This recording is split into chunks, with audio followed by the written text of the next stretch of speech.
আচ্ছা, আমরা শুরু করি তাহলে। তো তোমাদের কোনো কোশ্চেন থাকলে তোমরা ডিরেক্টলি মাইক অন করে আস্ক করতে পারবা। আর আজকে আমি তোমাদের এইচটিএমএল এর যা যা আছে, মানে মেইনলি যে সব লাগে তোমাদের পরীক্ষার জন্য, ওগুলো দেখাই দিব। জিনিসপত্রগুলো খুব সহজ, আর অ্যাকচুয়ালি খুব একটা মুখস্থ করার মতো কিছু না। জাস্ট কিছু ট্যাগ মনে রাখা লাগে, আর একবার প্র্যাকটিস করলে পারবা আর কি। আর সবচেয়ে ভালো হয় তুমি যদি ক্লাসটা, মানে ক্লাস টাইমে তোমার কিছু তোলার দরকার নেই, তুমি জাস্ট দেখবা। আর তুমি যদি ধরো ল্যাপটপ বা কম্পিউটারে থাকো, তাহলে তুমি দুই একটা কোড রান করে দেখতে পারো আর কি। আর যেহেতু রেকর্ডিং থাকতেছে, পরে তুমি আস্তে ধীরে এগুলা পজ করে করে নিজে কোড গুলো লিখে লিখে রান করে দেখবা। আচ্ছা, সো আজকে একদম আমরা শুরু থেকে শুরু করব। মানে এইচটিএমএল একদম, এইচটিএমএল এর স্ট্রাকচার কিরকম, তারপর এইচটিএমএল এ কি কি করা যায়, বেসিক কি কি আছে তোমাদের সিলেবাসের মধ্যে, ওইগুলো দেখাবো। তো ফার্স্টে আমরা যেটা করব, এখানে আমি একটা অলরেডি ফোল্ডার বানিয়ে রাখছি, বাট আমি একদম শুরু থেকেই দেখাই। ধরো তুমি তোমার কম্পিউটারে ফার্স্টে যে কোনো জায়গায় একটা ফোল্ডার বানাই নিবা। তো আমি ধরো এখানে একটা ফোল্ডার বানাইতেছি। এইখানে আমাদের ওই এইচটিএমএল ফাইলগুলো আমরা স্টোর করব আর কি। আমি এখানে এইচটিএমএল নামে একটা ফোল্ডার ক্রিয়েট করলাম। ওকে, তো ফার্স্টে আমরা এটা করব। আর আচ্ছা, তোমরা কি সাউন্ড ঠিক মতো শুনতেছো? এখানে সাউন্ড এত কম দেখায় কেন? জি ভাইয়া। আচ্ছা, ঠিক আছে, তাহলে ঠিক মতোই আসতেছে, আই হোপ। হুম। সো আমরা ফার্স্টে যেটা করব, আমরা যে কোনো জায়গায়, তুমি তোমার কম্পিউটার বা ল্যাপটপে যে কোনো জায়গায় একটা ফোল্ডার বানাবা। তো ফোল্ডার বানানোর পর ওইটা আমি তো নাম দিলাম ধরো এইচটিএমএল, এন্ড এখানে আমি ধরো একটা ফাইল বানাবো। তো এখানে রাইট ক্লিক করে দেন নিউ, তারপর ধরো এই যে টেক্সট ডকুমেন্ট। আচ্ছা, আরেকটা জিনিস, এখানে তুমি দেখবা যে তোমার কম্পিউটারের উপর একটা ভিউ বাটন আছে। তো এই ভিউতে ক্লিক করে এখানে এই ফাইল নেম এক্সটেনশনস এর পাশে একটা চেক বক্স আছে, ওইটায় ক্লিক দিয়ে দিবা। তো এইটা তোমার কাজগুলো অনেক ইজি করে দিবে আর কি। তো এটার পাশে একটা চেক বক্স আছে, এখানে একটা ক্লিক দিয়ে দিবা। এন্ড দেন আমরা এখানে একটা তোমার নতুন ফাইল বানাবো। ধরো এটা আমরা ইউজুয়ালি এই যে ফোল্ডারটা বানাচ্ছি, তুমি চিন্তা করতে পারো এই ফোল্ডারটা একটা ওয়েবসাইট। ওকে, মানে এই ফোল্ডারটাই একটা ওয়েবসাইট, এন্ড আমি যখন এই ওয়েবসাইটটা ভিজিট করব, আমার ওয়েবসাইটে অলওয়েজ একটা তোমার একটা স্টার্টিং পেজ থাকে, রাইট? আমি যখন ধরো এখানে যদি দেখাই,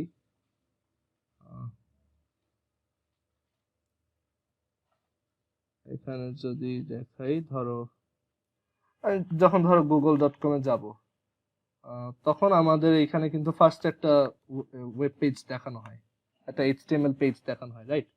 সো এই ফার্স্ট যে পেজটা থাকে, আমরা এই পেজটার ইউজুয়ালি মানে কনভেনশন অনুযায়ী এটার নাম হয় ইন্ডেক্স। মানে একটা ওয়েবসাইটের ফার্স্ট যে পেজটা, ওটার নাম হয় usually index by default. But তুমি চাইলে অন্য কিছু দিতে পারো, এটা খুব একটা মেজর কোনো ইস্যু না। বাট আমরা একটু কনভেনশনের মধ্যে থেকে এটাকে ধরো ইন্ডেক্স নাম দিলাম। এন্ড এই ফাইলটা একটা এইচটিএমএল ফাইল। তো আমরা যখন একটা টেক্সট ফাইল বানাই, তখন ওই টেক্সট ফাইলটার এক্সটেনশন হয় ডট টিএক্সটি। ওকে, মানে কম্পিউটারে অনেক টাইপের ফাইল এক্সটেনশন আছে, ফাইল টাইপ আছে। লাইক ডট টিএক্সটি মানে যারা টেক্সট ফাইল। তারপর ডট সিপিপি মানে যারা C plus plus file, C plus plus একটা প্রোগ্রামিং ল্যাঙ্গুয়েজ। তারপর ডট এইচটিএমএল মানে যারা এইচটিএমএল ফাইলস।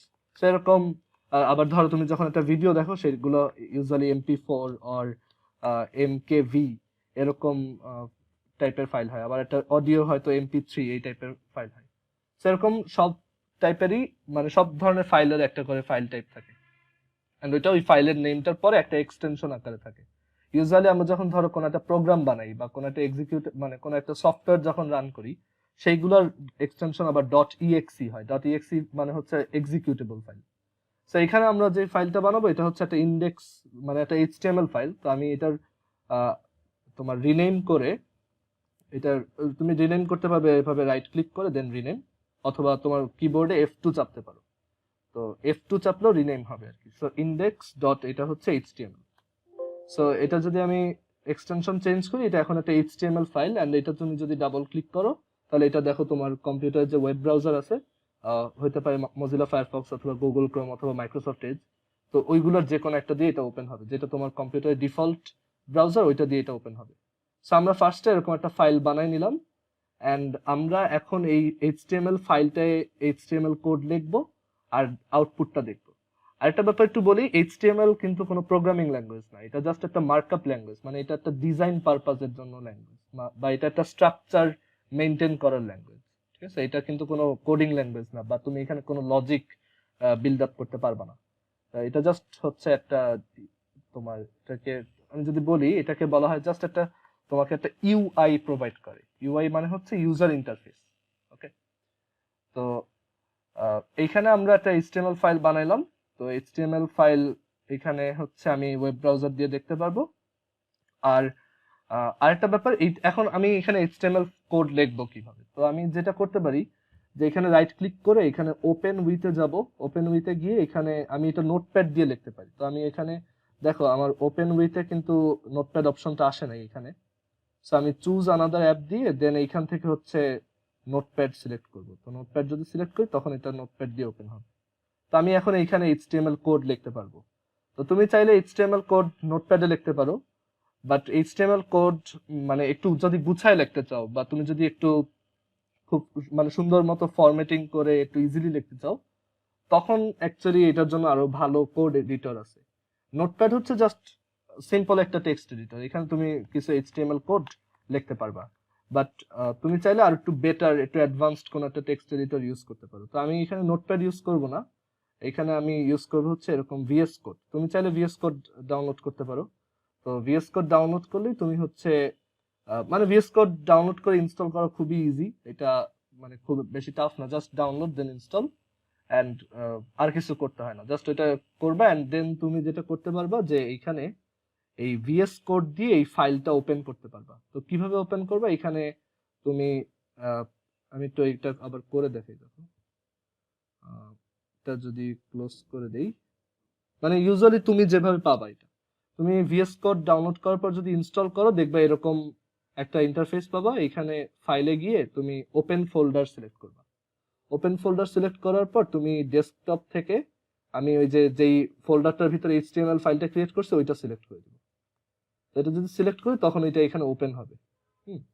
এন্ড ওপেন হওয়ার পর তুমি ওই ফাইলটাকে ওইখানে পাবা, এন্ড তুমি এইখানে কোডটা লিখতে পারবা। মানে তুমি জাস্ট চিন্তা করতে পারো এটা হচ্ছে নোটপ্যাডের একটা অ্যাডভান্সড ভার্সন, জাস্ট অনেক ইজিলি কোড লেখার জন্য। দুইটাই সেম, দুইটা দিয়ে একই আউটপুট পাবা, বাট এটা একটু আরামসে লিখতে পারবো আর কি, সহজভাবে বললে।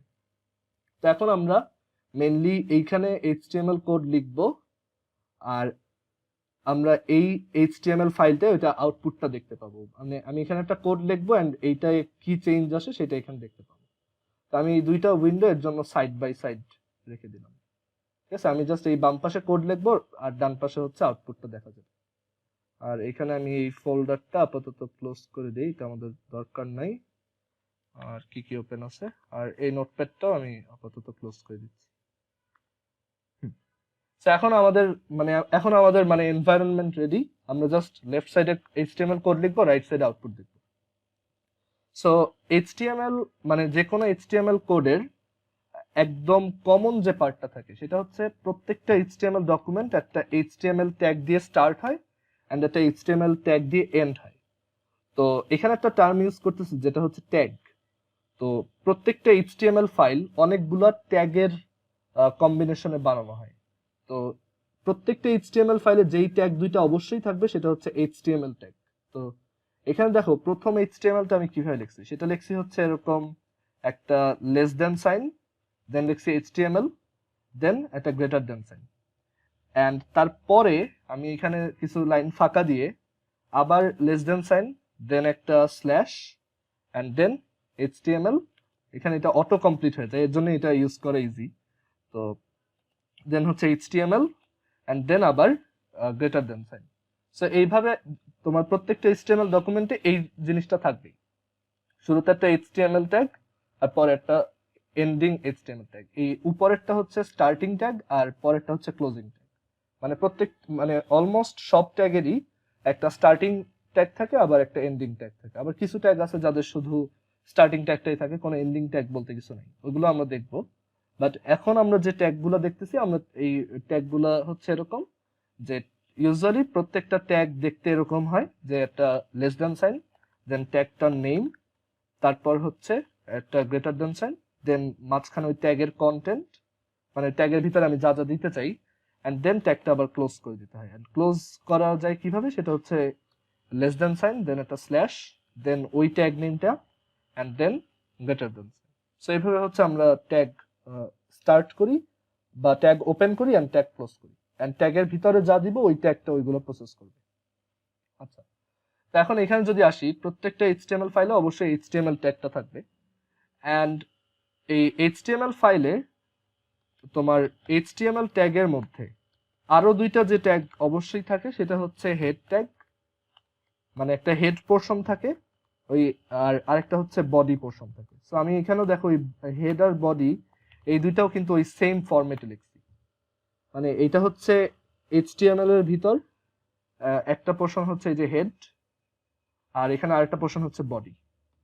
ঠিক আছে, সো এটা যদি আমি এই ভিএস কোডে লিখি তাহলে তুমি আরো ভালো মতো বুঝতে পারবা, বিকজ এখানে এটা অনেক সুন্দর মতো ফরম্যাটিং করা থাকবে। সো এখানে যদি লিখি যে হেড, তাহলে এই হেড ক্লোজ হইলো, আর এরপর হচ্ছে এখানে হেডের পর আমি হচ্ছে, আচ্ছা আরেকটা কাজ করি, দেখো আমি আবার শুরু থেকে যদি লিখে দেখাই, এই হচ্ছে হেড, অ্যান্ড দেন আমার এখানে একটা বডি ট্যাগও দরকার। সো এই হচ্ছে body and body tag close.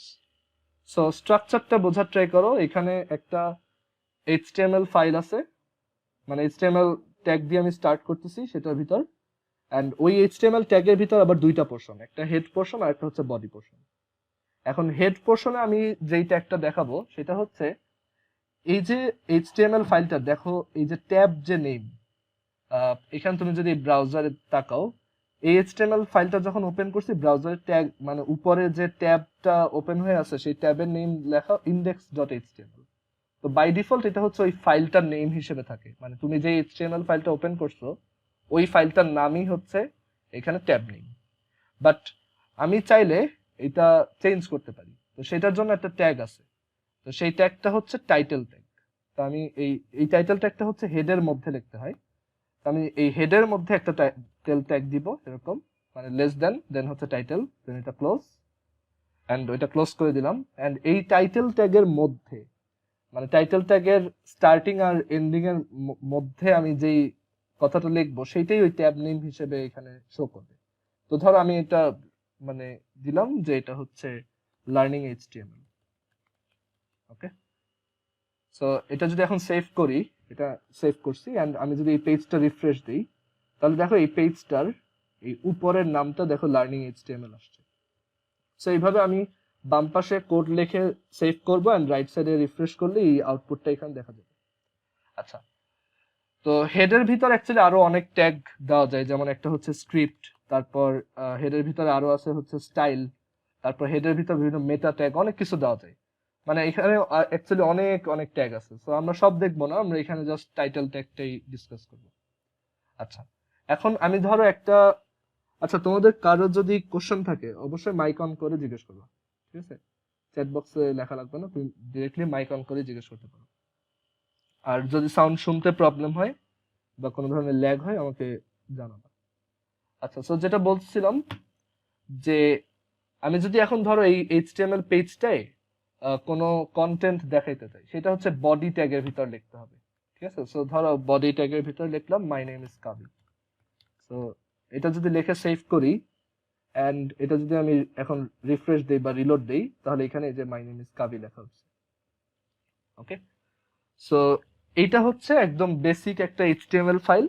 আমি একটা এইচটিএমএল ফাইলের ভিতর একটা স্টার্টিং এইচটিএমএল ট্যাগ এন্ড একটা এন্ডিং এইচটিএমএল ট্যাগ লিখবো, তার ভিতরে এরকম হেড ট্যাগ থাকবে একটা, হেড ট্যাগের ভিতরে আবার টাইটেল ট্যাগ থাকবে একটা, এন্ড সেখানে আমি যেটা লিখবো সেটাই এখানে ব্রাউজারের ট্যাব নেম হিসেবে দেখাবে।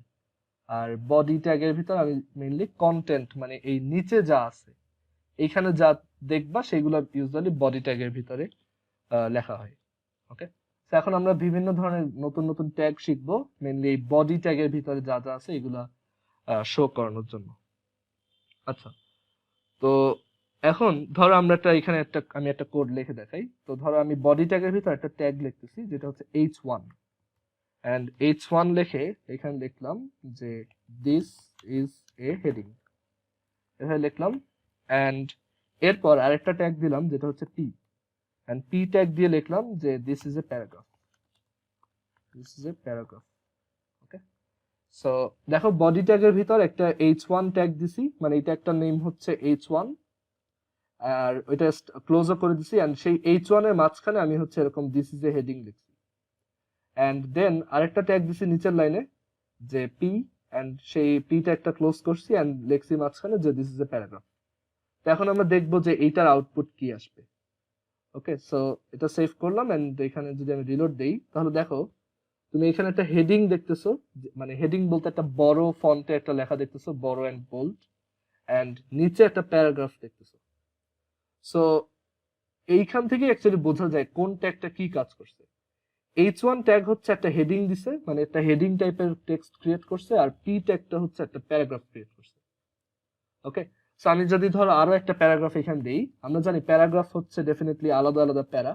সো ধরো তুমি যদি এখানে আরেকটা প্যারা লেখো এরকম, তখন অ্যাকচুয়ালি তুমি এটাকে আরেকটা প্যারাতে দেখবা। সো আমি যদি এখানে আরেকটা প্যারাগ্রাফ ট্যাগ দিয়ে, পি ফর হচ্ছে প্যারাগ্রাফ, তো এখানে যদি আরেকটা প্যারাগ্রাফ ট্যাগ দিয়ে এখানে লিখি the name of my country is Bangladesh, তখন এটা দেখো আলাদা একটা প্যারাতে লেখাটা উঠছে। ওকে, সো প্যারাগ্রাফ ট্যাগটা অ্যাকচুয়ালি জাস্ট বোঝায় যে তুমি একটা প্যারাগ্রাফ ক্রিয়েট করতেছো, আবার h1 ট্যাগটা হচ্ছে হেডিং বোঝায়। ওকে, দেখো এই পর্যন্ত কারো কোনো কোশ্চেন আছে কিনা, যদি থাকে বলতে পারো। আচ্ছা, আর আমার কথা কি ক্লিয়ারলি শুনতেছো সবাই?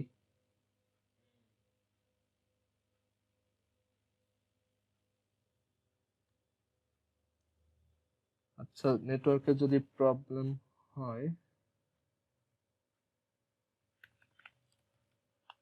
দেখি স্পিড কেমন, যদি স্পিড বাজে হয় তাহলে আমি সুইচ করব মোবাইল ডাটাতে। না ঠিক আছে। আচ্ছা, সো এখানে আমরা দেখলাম যে এইচটিএমএল এর দুইটা এখন পর্যন্ত বেশ কয়েকটা ট্যাগ শিখে ফেলছি, একটা হচ্ছে h1 আর একটা হচ্ছে p, এন্ড এখন আমরা আস্তে আস্তে অন্য ট্যাগগুলোর দিকে যাই। আচ্ছা, তো এখন ধরো আমি এখানে আরেকটা এক্সাম্পল দেখাই। এখানে ধরো আমি প্যারাগ্রাফের দুইটা মুছে দিলাম। এখন এইখানে যেমন h1 লিখছি, তো h ফর হচ্ছে হেডিং, আর 1 মানে হচ্ছে হেডিং দের মধ্যে এক নাম্বারটা। তো এরকম অ্যাকচুয়ালি 6টা আছে টোটাল, তো 6টার সাইজ আলাদা আলাদা। তো তুমি তোমার কত বড় হেডিং দরকার ওইটার উপর বেস করে তুমি নাম্বারটা লিখবা। তো ধরো আমি বাকিগুলোও যদি ডেমনস্ট্রেট করে দেখাই, তো এখানে লিখবো যে this is the biggest heading, this is bit smaller heading, then এরপর আরেকটা আছে h3, সো এটা হচ্ছে this is smaller than the previous one, and same জিনিস ধর আমি আরো দুইবার লিখলাম। টোটাল 6টা, তো সো আমি এখানে 6টার জন্য দেখি 4 5 আর হচ্ছে 6, আবার এদিকেও 6 5 4। yes, এন্ড এটা হচ্ছে স্মলেস্ট, h6 হচ্ছে স্মলেস্ট। ওকে, সো এখানে আমি 6টা হেডিং দিয়ে দেখাচ্ছি, এন্ড হেডিং গুলোর একটা ক্যারেক্টারিস্টিক্স হচ্ছে যে ওরা অলওয়েজ আলাদা আলাদা লাইনে বসবে। ঠিক আছে, তোমার এখানে তুমি যদি ওরকম এভাবে লেখো, মানে দুইটা হেডিং ট্যাগ দাও, ওরা অবশ্যই ডিফারেন্ট লাইনে হবে। তো এখানে আমি h1 থেকে h6 সবগুলা ডেমনস্ট্রেট করছি, এন্ড এখানে আমি যদি এটা সেভ করি এন্ড এটা যদি রিলোড দেই, তাহলে দেখো এখানে তুমি 6টা সাইজের হেডিং দেখতে পাবো। একদম উপরটা this is the biggest heading, and আস্তে আস্তে দেখো ছোট হইতে হইতে h6 খুবই ছোট। ওকে, সো h এর অ্যাকচুয়ালি 6টা ভ্যারিয়েশন আছে, h1 থেকে h6। তোমার যেরকম হেডিং দরকার তুমি এটা ইউজ করতে পারবে। আচ্ছা, অডিও কি এখন ঠিক আছে? এখন কি কথা আটকাইতেছে বলো তো? ভাইয়া সাউন্ড আসতে শোনা যাচ্ছে অনেক। আস্তে শোনা যাচ্ছে? আহ, এখন এখন ক্লিয়ারলি শোনো? হ্যালো? ঠিক আছে ঠিক আছে। না ভাইয়া এখন ঠিক আছে। আচ্ছা আচ্ছা, ঠিক আছে। আচ্ছা, সো এরপর আমি এখানে তোমাদের দেখালাম হচ্ছে হেডিং ট্যাগ গুলা। এরপর আমি ধরো তোমাদের আরেকটা ট্যাগ দেখাই হেডিং গুলার পর।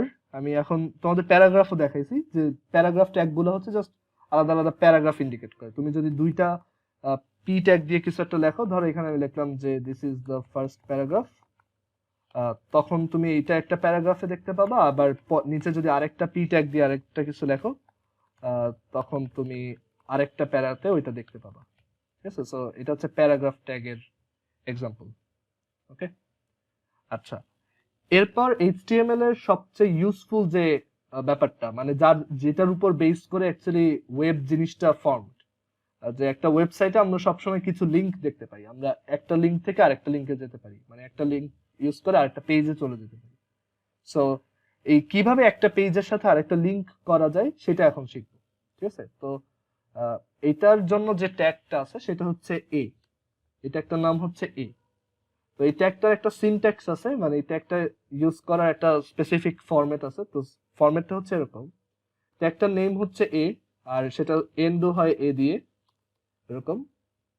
বাট এই ট্যাগটার একটা অ্যাট্রিবিউট আছে। তো অ্যাট্রিবিউট বলতে আসলে কি বোঝায়?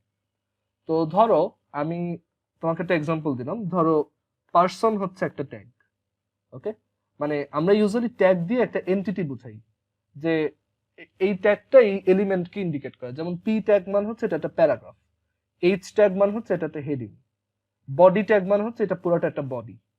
তো এভাবে আমি অ্যাকচুয়ালি ট্যাগ দিয়ে একটা এন্টিটি বা একটা সত্তাকে বুঝাই। আর আমি যদি ধরো ওইটার কিছু ক্যারেক্টারিস্টিক সেট করতে চাই বা ওইটার কিছু প্রপার্টি সেট করতে চাই, সেইগুলোকে বলা হয় হচ্ছে অ্যাট্রিবিউট। অ্যাট্রিবিউট মানে হচ্ছে যে ওই ট্যাগের তুমি কোনো একটা প্রপার্টি সেট করতেছো বা চেঞ্জ করতেছো আর কি। তো যেমন পার্সন একটা যদি ট্যাগ হইতো, তখন পার্সনের একটা এন্টিটি, পার্সনের একটা অ্যাট্রিবিউট হইতে পারতো তার এজ, যে তার এজ কত। তারপর পার্সনের আরেকটা অ্যাট্রিবিউট হইতে পারে তার জেন্ডার কি। ঠিক আছে, সো এরকম অ্যাকচুয়ালি একটা ট্যাগের কিছু অ্যাট্রিবিউট থাকে, অ্যাট্রিবিউট দিয়ে আমরা ওই ট্যাগটার কিছু প্রপার্টি চেঞ্জ করি বা হচ্ছে সেট করি। ওকে, সো এরকম এ যে ট্যাগটা আছে তারও একটা অ্যাট্রিবিউট আছে। তো এ ট্যাগের একটা মানে যেই অ্যাট্রিবিউটটা সবচেয়ে ইম্পর্টেন্ট লিংকটা ফর্ম করার জন্য, সেটা হচ্ছে href। ঠিক আছে, সো href ফর হচ্ছে hyperlink reference, h for hyperlink আর ref ফর হচ্ছে রেফারেন্স। তো আমি এই href ইকুয়ালস, মানে অ্যাট্রিবিউট লেখার নিয়মটা হচ্ছে তুমি ওই ট্যাগের নেমের পর ওই স্টার্টিং ট্যাগের ভিতরেই, এন্ডিং ট্যাগের ভিতরে না, স্টার্টিং ট্যাগের ভিতরেই তুমি ট্যাগের নেমের পর একটা স্পেস দিবা, দেন এখানে লিখবা ওই অ্যাট্রিবিউটটার নাম যেটা চেঞ্জ করতে চাও, এন্ড দেন ওই অ্যাট্রিবিউটটার ভ্যালু তুমি কত সেট করতে চাও সেটা এখানে লিখবা। তো এটা লেখার নিয়ম হচ্ছে ইকুয়াল দিয়ে দুইটা ডাবল কোটেশনের মধ্যে অথবা দুইটা সিঙ্গেল কোটেশনের মধ্যে ব্যাপারটা লিখতে হবে। তো এখানে আমি ডাবল কোটেশন ইউজ করব। তো ডাবল কোটেশনের মধ্যে ধরো আমি কি লিখবো, লিখতে হবে যে আমি যে লিঙ্কটা ফর্ম করব ওই লিঙ্কটাই ক্লিক করলে এই তোমার এইখান থেকে আমি কোন ওয়েব পেজে যাব। ঠিক আছে, সো ওই ওয়েব পেজটার অ্যাড্রেস দিতে হবে। তো ধরো আমি ওই লিঙ্কটায় ক্লিক করলে গুগলের হোম পেজে চলে যেতে চাই, তো সেটা কিভাবে করব? তো আমি এখানে গুগলের অ্যাড্রেসটা পেস্ট করব। তো তুমি এটা, তোমার যদি গুগলের অ্যাড্রেস মুখস্থ থাকে তাহলে তো খুবই ভালো, https আর দেন হচ্ছে https মানে hyper text transfer protocol secure connection, then হচ্ছে colon, then double slash, then হচ্ছে google.com। আর তোমার যদি ধরো এটা মুখস্থ না থাকে, তুমি গুগলে গিয়ে এটা এই ইউআরএল বার, এই ওয়েব ব্রাউজারের উপরে এটাকে বলা হয় ইউআরএল বার। তো ইউআরএল বার থেকে কপি করে দেন এখানে নিয়ে আসতে পারো। ঠিক আছে, তখনও এটা চলে আসবে। এটা একটু ডিফারেন্ট, বাট অ্যাকচুয়ালি দুইটা সেম, এটা ম্যাটার করে না। আমরা দেখবো যে একটা লিংকের কি কি পোর্শন থাকতে পারে বা একটা লিংকের কোন পোর্শনটা কি বোঝায়। সো এইখানে আমি মেইনলি লিখবো যে আমি কোথায় চলে যেতে চাই এই লিংকটা ক্লিক করলে, আর এই লিংকটার নাম কি হবে। যেমন দেখো গুগলের এই ওয়েব পেজটাতেই এখানে একটা লিংক আছে জিমেইল, রাইট? তো এই জিমেইলে ক্লিক করলে আমি কোথায় যাব? জিমেইলের হোম পেজে যাব। তো আর এখানে দেখো আমি যখন এটার উপর মাউসটা রাখতেছি, এটাকে বলা হয় মাউস হোভার করা। মানে মাউস হোভার, কোনো একটা লিংকের উপর তুমি যখন বা কোনো কিছুর উপর যখন মাউস কার্সর নিয়ে যাও, এটাকে বলা হয় মাউস হোভার করা। তো আমি যখন এখানে মাউস হোভার করতেছি, তখন দেখো এই ব্রাউজারে এই জায়গাটায় এইখানে একটা ইউআরএল লেখা হতেছে, যে জিমেইলে ক্লিক করলে ওই ওয়েব পেজটায় চলে যাবে, https mail.google.com/mail then some gibberish। So এরকম প্রত্যেকটা লিঙ্কে আমি ক্লিক করলে কোথায় যাবে ওইটা বলে দিতে হবে। তো আমি এখানে যদি ওইটা লিখি যে মানে ওইটা তো লিখে দিছি, এন্ড প্রত্যেকটা লিঙ্কের কিন্তু একটা নাম থাকে। যেমন এই লিঙ্কটার নাম হচ্ছে জিমেইল, মানে এই লিঙ্কটা ডিসপ্লে হবে জিমেইল হিসেবে। তো আমি এখানে এরকম একটা যে ডিসপ্লেটা দিতে চাই সেটা এখানে বলে দিতে পারবো। সেটা বলতে হবে এই দুইটা এ ট্যাগের মাঝখানে, মানে স্টার্টিং এ আর এন্ডিং এর মাঝখানে। সো এখানে আমি যদি লিখি গুগল, তাহলে একটা লিংক পেয়ে যাবো। সো আমি যদি এই জিনিসটা এইখানে লিখি বডির ভিতর ahref, আর এখানে হচ্ছে তোমার এই অ্যাড্রেসটা https then www.google.com and then এখানে লিখলাম গুগল। সো আমি যদি এটা এখন সেভ করি এন্ড এইখানে যদি এটা রিফ্রেশ দেই, তাহলে আমি দেখো একটা লিংক পাইছি। এই লিংকটার নাম হচ্ছে গুগল, মানে এইখানে যা লিখবো সেটাই। ধর এখানে আমি লিখলাম মাই লিংক, তাহলে এখানেও আসবে মাই লিংক। এন্ড এইখানে আমি এই যে অ্যাড্রেসটা দিছি, এই লিংকটা ক্লিক করলে ওই অ্যাড্রেসে চলে যাবে। এন্ড দেখো আমি যখন এটার উপর হোভার করি, ব্রাউজার আমাকে ওই যে নিচে বলতেছে যে এটা google.com এ যাবে। ওকে, সো আমি যদি এটা ক্লিক করি, দেখো এটা গুগলে চলে আসছে। আচ্ছা, সো এখন একটা জিনিস দেখবো যে ধরো এটা তো আমি অন্য ওয়েবসাইটে চলে গেলাম। হোয়াট ইফ আমার নিজেরই কিছু পেজ আছে, মানে আমি যে ওয়েবসাইটটা বানাচ্ছি আমার কম্পিউটারের ভিতর, সেইটাতেই ধরো মাল্টিপল এইচটিএমএল ফাইল আছে। তো সেইগুলো আমি কিভাবে লিংক করব, তো সেটাও আমরা দেখব। ওকে, তো তার আগে আমরা একটা মজার জিনিস শিখি, সেটা হচ্ছে যে মানে যে জিনিসগুলো ইন্টারেস্টিং ওইগুলো আগে দেখাই। যেমন আমি এখানে লিংক দেখাইলাম, আরেকটা জিনিস দেখাবো, ধরো আমি ইমেজ কিভাবে ইনক্লুড করতে পারি। ঠিক আছে, সো ইমেজ ইনক্লুশনটা দেখাই, তারপর আমি ওই দুইটা ওয়েব পেজ লিংকের ব্যাপারটা দেখাবো। সো ইমেজের জন্য একটা ট্যাগ আছে, সেটা হচ্ছে আইএমজি ফর হচ্ছে ইমেজ। এন্ড এটার অ্যাকচুয়ালি কোনো ক্লোজিং ট্যাগ নাই, মানে এইটা ওয়ান অফ দ্য ট্যাগস যাদের কোনো ক্লোজিং ট্যাগ নেই, মানে ক্লোজিং ট্যাগ লাগে না ওদের। তারপর আরেকটা ট্যাগ আছে এরকম, যেটা হচ্ছে খুবই কমন, সেটা হচ্ছে বিআর মানে হচ্ছে লাইন ব্রেক। তো এটা কোথায় ইউজ হয় আমি একটু তোমাদের আগে এটা দেখাই, তাহলে তোমাদের বুঝতে সুবিধা হবে। ধরো আমি লিখলাম হ্যালো ওয়ার্ল্ড, দেন লিখলাম যে this is my first web page. So এভাবে আমি দেখো এখানে যখন লিখতেছি আমি তখন এখানে এন্টার দিয়ে লিখছি, বাট আমি যদি এটা সেভ করে এখানে রিলোড দিই, তাহলে দেখবো যে আসলে ওই এন্টারটা এখানে রিফ্লেক্ট করে নাই, এখানে দুইটা সেপারেট লাইন একটা সিঙ্গেল লাইনে চলে আসছে। সো আমি মানে এই কোডে লেখার সময় যদি এন্টার দিই ওইটা আসলে ম্যাটার করে না। তো আমি কিভাবে বুঝাবো যে আমি এখানে একটা লাইন ব্রেক চাই, সেটার জন্য আছে হচ্ছে বিআর ট্যাগ। আমি যদি এখানে বিআর দেই, এটা হচ্ছে ওর কাছে একটা এন্টারের মতো বা একটা লাইন ব্রেক, যে এরপর পরের লাইনে যেতে হবে। আমি যদি এটা দেই, তাহলে এখানে দেখো দুইটা সেপারেট লাইনে চলে আসছে। আমি বিআরটা এইখানে না দিয়ে এইখানেও দিতে পারবো, এইটা শুরুতে, যে সেকেন্ড লাইনের শুরুতে বিআর দিলাম। সো সেকেন্ড লাইন যখন আমি এখানে আউটপুট দেখানো শুরু করব, তখন দেখতেছি যে শুরুতে একটা এন্টার আছে। আমি পরের লাইনে গিয়ে এটা দেখাবো। এন্ড তুমি এভাবে মাল্টিপল লাইন দিতে পারো, যেমন এখানে লিখলাম আর এইখানে লিখলাম এরকম। সো এভাবে যদি লিখি তখন দেখো, ও আচ্ছা এখানে আরেকটা বিয়ার দিতে হবে। সো এখানে আরেকটা বিয়ার দিলে তখন হচ্ছে আমি এখানে তিনটা আলাদা আলাদা লাইনে তিনটা লাইনকে পেলাম।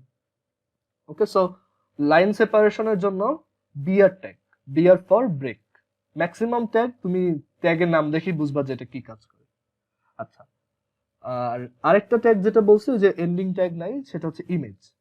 একটা ইমেজের এন্ডিং ট্যাগ বলতে আসলে কিছু দরকার হয় না, জাস্ট ইমেজটার লোকেশনটা বলে দিলেই হয়। এখন ইমেজ ট্যাগটার অ্যাকচুয়ালি একটা খুব ইম্পর্টেন্ট অ্যাট্রিবিউট আছে, সেটা হচ্ছে ইমেজটার সোর্স, মানে তোমার এই ইমেজটা কোথায় আছে, মানে তুমি কোথাকার ইমেজটা শো করতে চাও। তো সেই অ্যাট্রিবিউটটার নাম হচ্ছে সোর্স, এসআরসি ফর হচ্ছে সোর্স। ওকে, তো আমি এখানে সোর্সটা বলে দিব অ্যাট্রিবিউটে। এন্ড এই সোর্সটা আমার কম্পিউটারের কোনো ফাইল হতে পারে, এই সোর্সটা আমার মানে এটা অনলাইনের কোনো ইমেজও হতে পারে।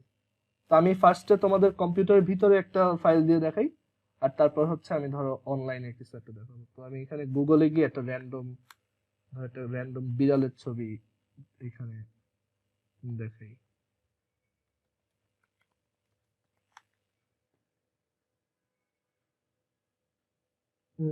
এরকম না, আচ্ছা দেখি।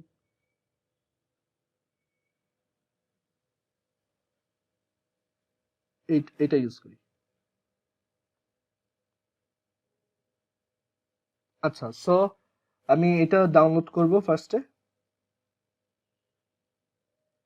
এন্ড ডাউনলোডটা আমি হচ্ছে আমি এক কাজ করি, আমি যেই ফোল্ডারটায় ওই এইচটিএমএল ফাইলগুলা রাখতেছি ওইখানেই এটা স্টোর করে রাখি। ধরো এটার নাম হচ্ছে cat.jpg। আচ্ছা, কেউ কিছু বলতে চাইছো?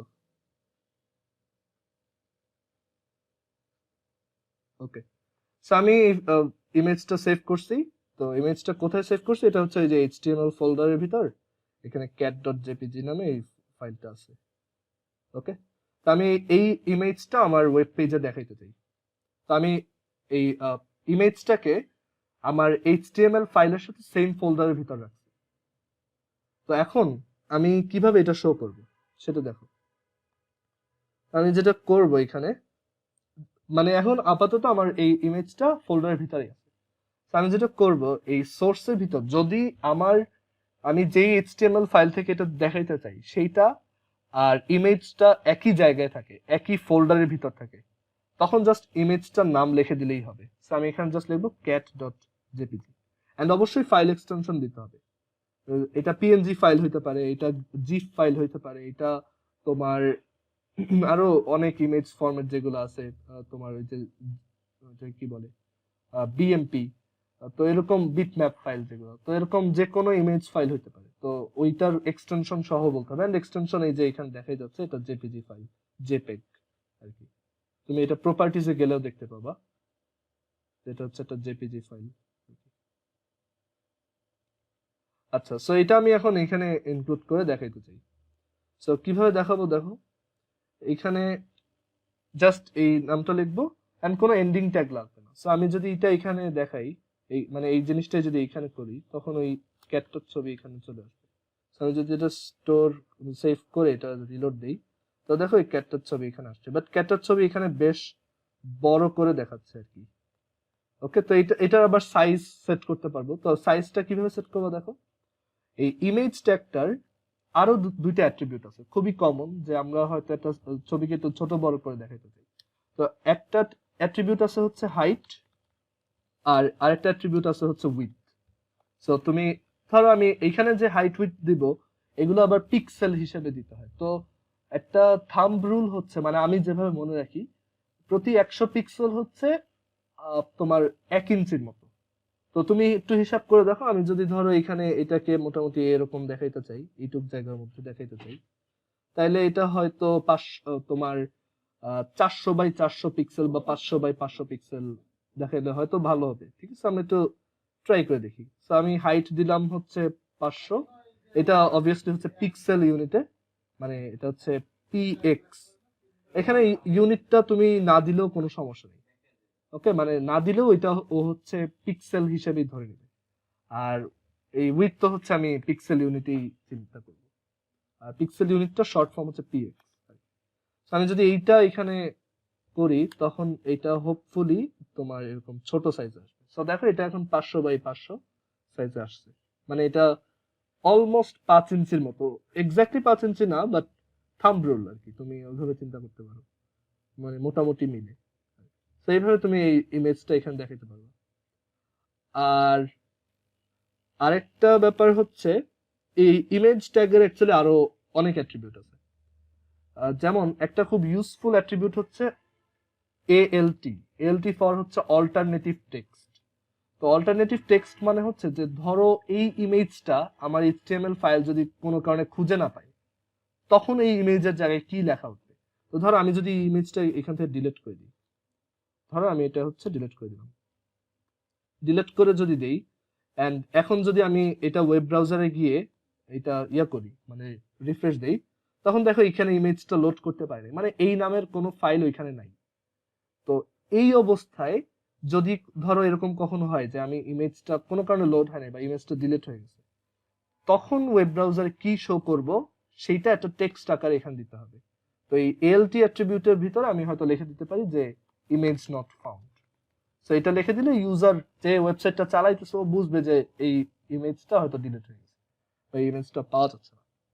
সো আমি যদি এটা এখানে করি, এন্ড এটা যদি এখন রিলোড দেই তাহলে দেখো এখানে এখন লেখা উঠছে যে ইমেজ নট ফাউন্ড। আর অল্টারনেট টেক্সট থাকতে কোনো সমস্যা নেই, যদি ইমেজটা পাওয়া যায় তাহলে অ্যাকচুয়ালি কোনো সমস্যা হবে না, তাহলে অল্টারনেট টেক্সট দেখাবে না। অল্টারনেট টেক্সট হচ্ছে তোমার একটা ব্যাকআপ, যদি সামহাউ ইমেজটা না থাকে তখন অল্টারনেট টেক্সট দেখাবে, আর যদি ইমেজটা পাওয়া যায় তখন ও ইমেজটাই দেখাবে। এন্ড আরেকটা ব্যাপার, এই যে আমরা এখানে এইচটিএমএল কোড লিখতেছি, এইটা এই যে ওয়েবসাইটটা এখানে আমরা দেখতেছি ওয়েব ব্রাউজারে, ওয়েব পেজটা দেখতেছি, তো আমি এই কোডটা আবার দেখতে পারবো। তো সেটার জন্য আমি এখানে জাস্ট রাইট ক্লিক করব এন্ড এই ভিউ পেজ সোর্স এইটাই ক্লিক করব, তাহলে এই যে আমি যে কোডটা এখানে লিখছি সেটা হুবহু এখানে দেখা যাবে। তার মানে অ্যাকচুয়ালি তুমি যে কোনো ওয়েবসাইট কিভাবে বানানো হয়েছে এটা বের করতে পারবে। যেমন আমি যদি তোমাকে google.com এর সোর্সটা দেখাই, যেটা কত বিশাল কোড, দেখো এটা বিশাল। এখানে অ্যাকচুয়ালি অবশ্যই এইচটিএমএল কোড খুব কম, এখানে মেইনলি হচ্ছে জাভাস্ক্রিপ্ট কোড আছে আর কি। জাভাস্ক্রিপ্টও এখানে এইচটিএমএল কোড খুব অল্প আছে, এই যে এখানে কিছু আছে, আর মেইনলি জাভাস্ক্রিপ্ট কোড। তারপর ধরো তোমাকে আরো কয়েকটা এক্সাম্পল দেখাই, ধরো facebook.com, এটাতেও তুমি ভিউ পেজ সোর্স দিলে এটার এইচটিএমএল কোডটা দেখতে পাবো। এখানেও এই যে এগুলো, এটা একটা এইচটিএমএল কোড, ঠিক আছে। সো এরকম তুমি অ্যাকচুয়ালি যে কোনো ওয়েবসাইট তুমি সেটার এইচটিএমএল কোড দেখতে পারবে। আচ্ছা কই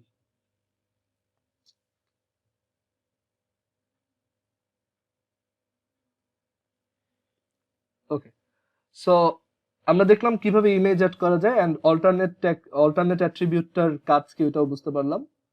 আবার তুমি ইমেজে হচ্ছে আরো অনেক কিছু করা যায়, এই কয়টাই যে অ্যাট্রিবিউট আছে ব্যাপারটা এরকম না, অনেক অ্যাট্রিবিউট আছে।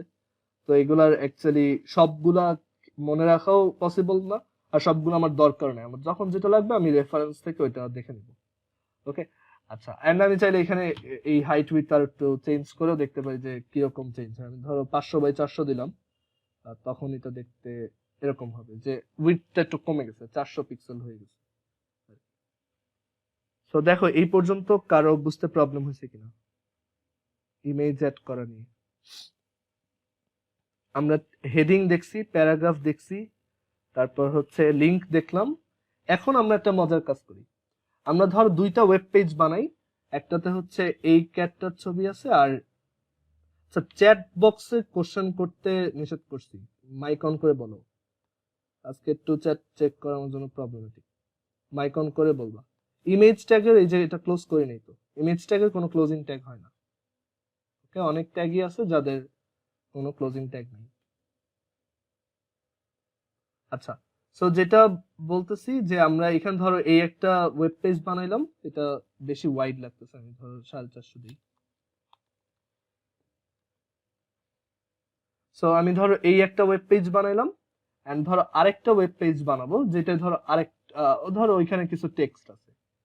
তো আমি যেটা করব, একটা পেজ থেকে আরেকটা জাম্প করতে চাই, মানে একটা ক্লিক করব আরেকটা চলে যাব, ঠিক আছে। তো ধরো এখানে আমি একটা হেডিং দেই যে এটা, আর এই হেডিংটা দিলাম যে ওয়েলকাম টু ক্রাঞ্চি রোলস,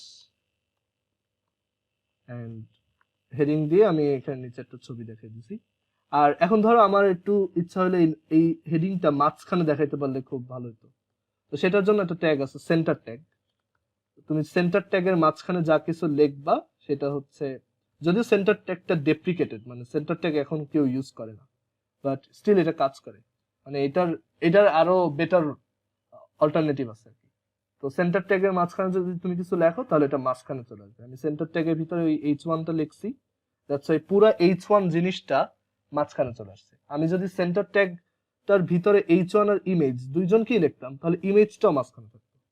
তো ধর আমি সেন্টার ট্যাগটা এখানে ইমেজের পরে দিলাম, মানে সেন্টার ট্যাগের ভিতরে হচ্ছে H1ও পড়ছে, আবার তোমার ইয়াও পড়ছে, ইমেজটাও পড়ছে। এই যে সেন্টার ট্যাগ, তার ভিতরে H1ও আছে আবার ইমেজও আছে। এখন যদি এটা দেই তাহলে ইমেজটাও সেন্টারে চলে আসবে। ওকে, এন্ড আমি এখন চাই ধরো আমি নিচে একটা লিংক দিব, যে লিংকটাই হচ্ছে সেকেন্ড পেজটা ভিজিট করা যাবে।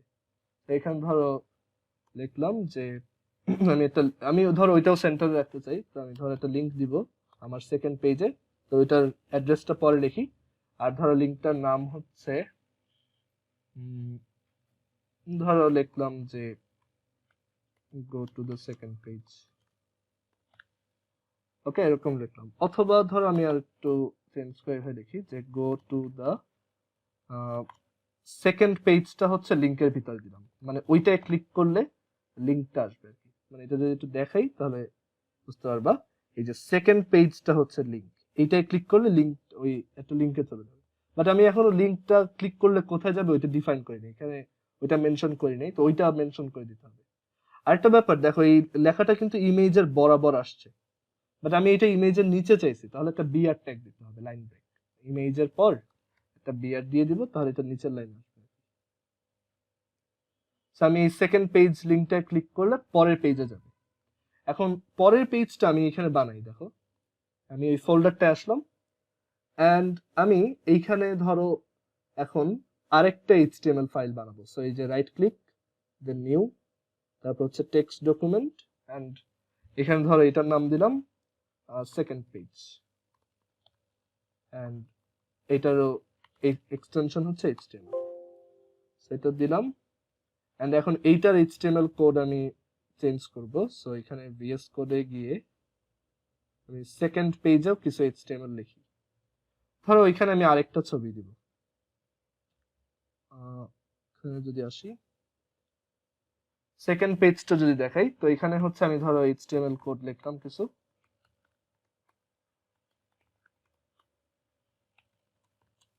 জাস্ট বেসিক জিনিসপত্র। আর এরপর হচ্ছে বডি ট্যাগ, বডি ট্যাগের ভিতরে ধরো আমি একটা হেডিং দিলাম, সেন্টারে দিলাম, এটা রেড কালার বিকজ এই ট্যাগটা এখন ডেপ্রিকেটেড। তো সেন্টারের ভিতরে আমি ধরো একটা হেডিং দিলাম, ফার্স্টে হেডিংটা হচ্ছে যে এরকম, আর এরপর ধরো আমি একটা হেডিং ট্যাগের জন্য বিআর দিতে হয় না, হেডিং ট্যাগ নিজেই একটা বিআর ইনক্লুড করে। তো হেডিং ট্যাগের পর তুমি যা লিখবো এটা পরের লাইনেই আসবে। এখন ধরো এখানে আমি আরেকটা আরেকটা ইমেজ দিব, ধরো আমি গুগল থেকে আরেকটা ইমেজ মেরে দিই, এটা হচ্ছে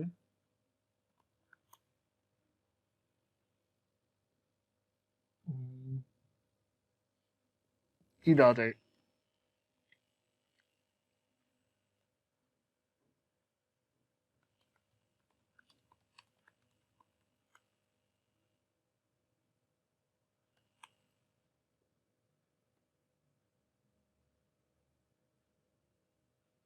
এই ছবিটা দিই।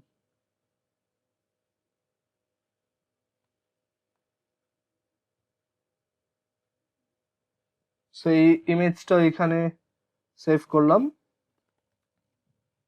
কোন একটা নাম দিয়ে, আর দেন আচ্ছা আমি এখন এই পেজটা একটু দেখতে চাই। তো এই পেজটা আমি দেখতে চাইলে এই ফোল্ডার থেকে ডিরেক্টলি দেখতে পারি, এখানে ডাবল ক্লিক করলে এটা আসবে। আমি তারপর হচ্ছে দুইটা লিংক করে দিব। তো এখানে হচ্ছে আমি একটা হেডিং দিলাম, এন্ড এখানে আমি একটা ইমেজ দিলাম, এন্ড ইমেজের কোনো এন্ডিং ট্যাগ লাগবে না। তো ইমেজটা হচ্ছে ওই prism.jpg, বিকজ এটা ওই ফোল্ডারেই আছে। তো এখন যদি এটা দেই, এটা এখানে দেখাবে। অ্যান্ড অলসো আমি পরের লাইনে ধরো আবার ফার্স্ট পেজে যাওয়ার একটা লিংক রাখতে চাই, তো এটা হচ্ছে এভাবে দিলাম যে go back to the first page, একটা এখানে দেখলাম যে go back to the first page, তো ফার্স্ট পেজ। এখন যদি এটা সেভ করে রিলোড দেই, তাহলে দেখো এখানে আরেকটা লিংক আসছে, যে এটাই ক্লিক করলে তুমি ফার্স্ট পেজে যেতে পারবা। এখন কথা হচ্ছে আমি দুইটা করলাম, বাট লিংকটা করব কিভাবে, মানে আমি দুইটা এইচটিএমএল ফাইল আমার রেডি, বাট এখনো লিংকটা কিন্তু হয় নাই, বিকজ আমি এখানে বলি নাই যে এই লিংকটা ক্লিক করলে কোথায় যাব, আর এই সেকেন্ড পেজের লিংকটা ক্লিক করলে কোথায় যাব। এখন চিন্তা করো, এইখানে ক্লিক করলে আমি যেতে চাই হচ্ছে সেকেন্ড পেজটায়, তো সেকেন্ড পেজের লোকেশনটা কি, সেকেন্ড পেজটা যেহেতু আমার সেম ফোল্ডারেই আছে, তাহলে জাস্ট সেকেন্ড পেজটার নাম লিখে দিলেই হবে। তো এখানে সেকেন্ড পেজটার নাম হচ্ছে second_page.html। তো এই নামটা জাস্ট href এর ভিতর লিখে দিলেই হবে, এখানে কোনো ওয়েবসাইটের অ্যাড্রেস দিতে হবে না। জাস্ট এখানে আমি লিখবো যে second_page.html। আবার একইভাবে সেকেন্ড পেজ থেকে আমি যদি ফার্স্ট পেজে আসতে চাই, দেখো এই সেকেন্ড পেজের যে লিঙ্কটা আছে এটা ক্লিক করলে আমি চাই যে ফার্স্ট পেজে চলে আসবে। তো সে ফার্স্ট পেজের নাম হচ্ছে index.html, আমি সেইটা এখানে লিখে দিব index.html। ওকে, সো আমি এখন যদি এই দুইটা সেভ করি এন্ড এখানে রিলোড দিই তাহলে আমাদের এটা লিংকড হয়ে যাবে। তো দেখো আমি রিলোড দিলাম, এখন এই সেকেন্ড পেজ লিংককে ক্লিক করলে সেকেন্ড পেজে চলে যাব, আবার সেকেন্ড পেজের লিংকটা ক্লিক করলে ফার্স্ট পেজে ব্যাক আসবো। সো এইভাবে দেখো আমি একটা লিংক বানাইছি, আমি একটা পেজ থেকে আরেকটা পেজে চলে যেতে পারি। ঠিক আছে, দেখো এটা বুঝছো কিনা সবাই?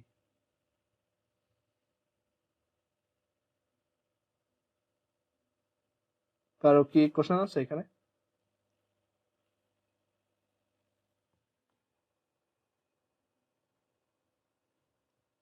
আচ্ছা, সো এখন কোশ্চেন আসতে পারে যে যদি এই ইমেজটা অন্য কোথাও থাকতো, লাইক অন্য কোনো ফোল্ডারে আছে, অথবা ইমেজটা ধরো আমার কম্পিউটারে নেই, আমি অনলাইন থেকে একটা ছবি দেখাই দিতে চাই, তখন কিভাবে করব? তো সেটা করারও ওয়ে আছে, আমরা এখানে দেখাই। আমি ফার্স্ট পেজটাতেই দেখাই, সেকেন্ড পেজটা আমরা মডিফাই করব না। তো এখানে ধরো এই ইমেজটা আমি যেখান থেকে নিছিলাম, এখানে যদি যাই আবার,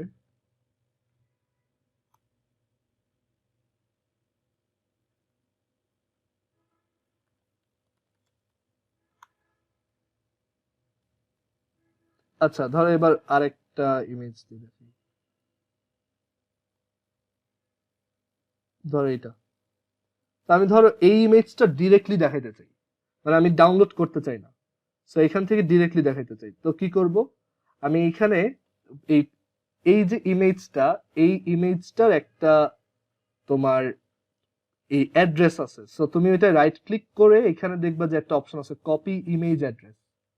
তো এটা হচ্ছে ওই ইমেজটার লিংক, তো তুমি জাস্ট ওই লিংকটা পেস্ট করে দিলেও হবে। তো এখানে আমি এই ইমেজটার অ্যাড্রেসটা নিয়ে এই ইমেজ সোর্সের ভিতরে যদি এটা এখানে পেস্ট করি, দাঁড়াও এটা কি, এটা বিশাল বড় একটা লিংক, আমি একটু সিম্পল কিছু একটা দিই, দাঁড়াও পেজটা ভিজিট করা লাগবে প্রবাবলি। এখান থেকে না, ওয়েট,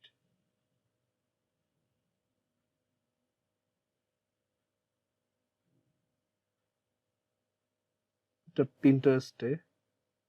সেই সিম্পল একটা ইমেজ দরকার আমার, কোত্থেকে পাওয়া যায়?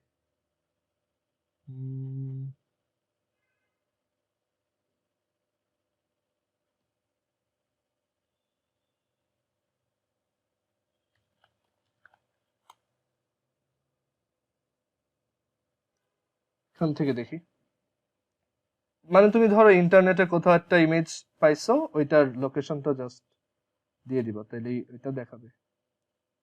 ধরো আমি এইটাই দেখাবো। আচ্ছা এগুলো আবার কপিরাইট আছে, ঝামেলা আছে এগুলো, সরি। তো ধরো আমি অনলাইনে র্যান্ডম কোন একটা ইমেজ দেখাই,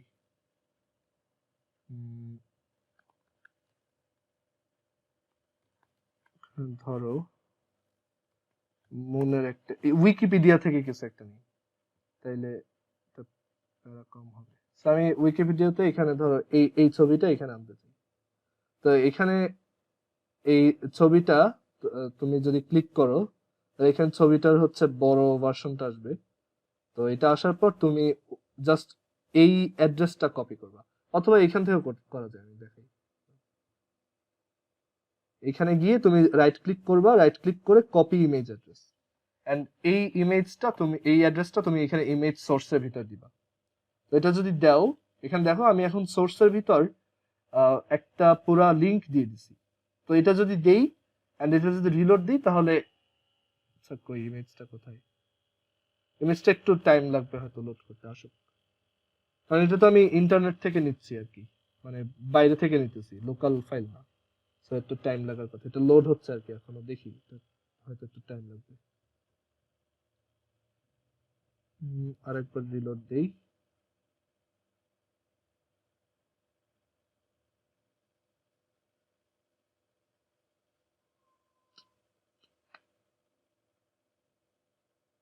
আচ্ছা, লিংকটা কি ঠিক আছে?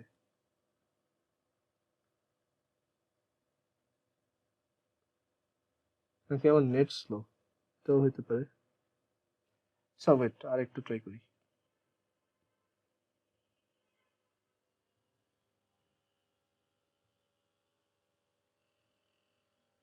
ধরো আমি উইকিপিডিয়া থেকেই আরেকটা ছবি নিই।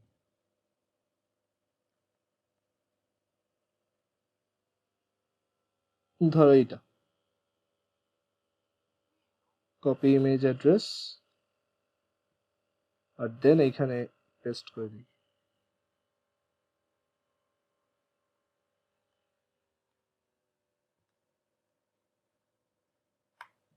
তো এখানে ইমেজ সোর্স, এন্ড সোর্সের ভিতর আমি ওই লিংকটা পেস্ট করব।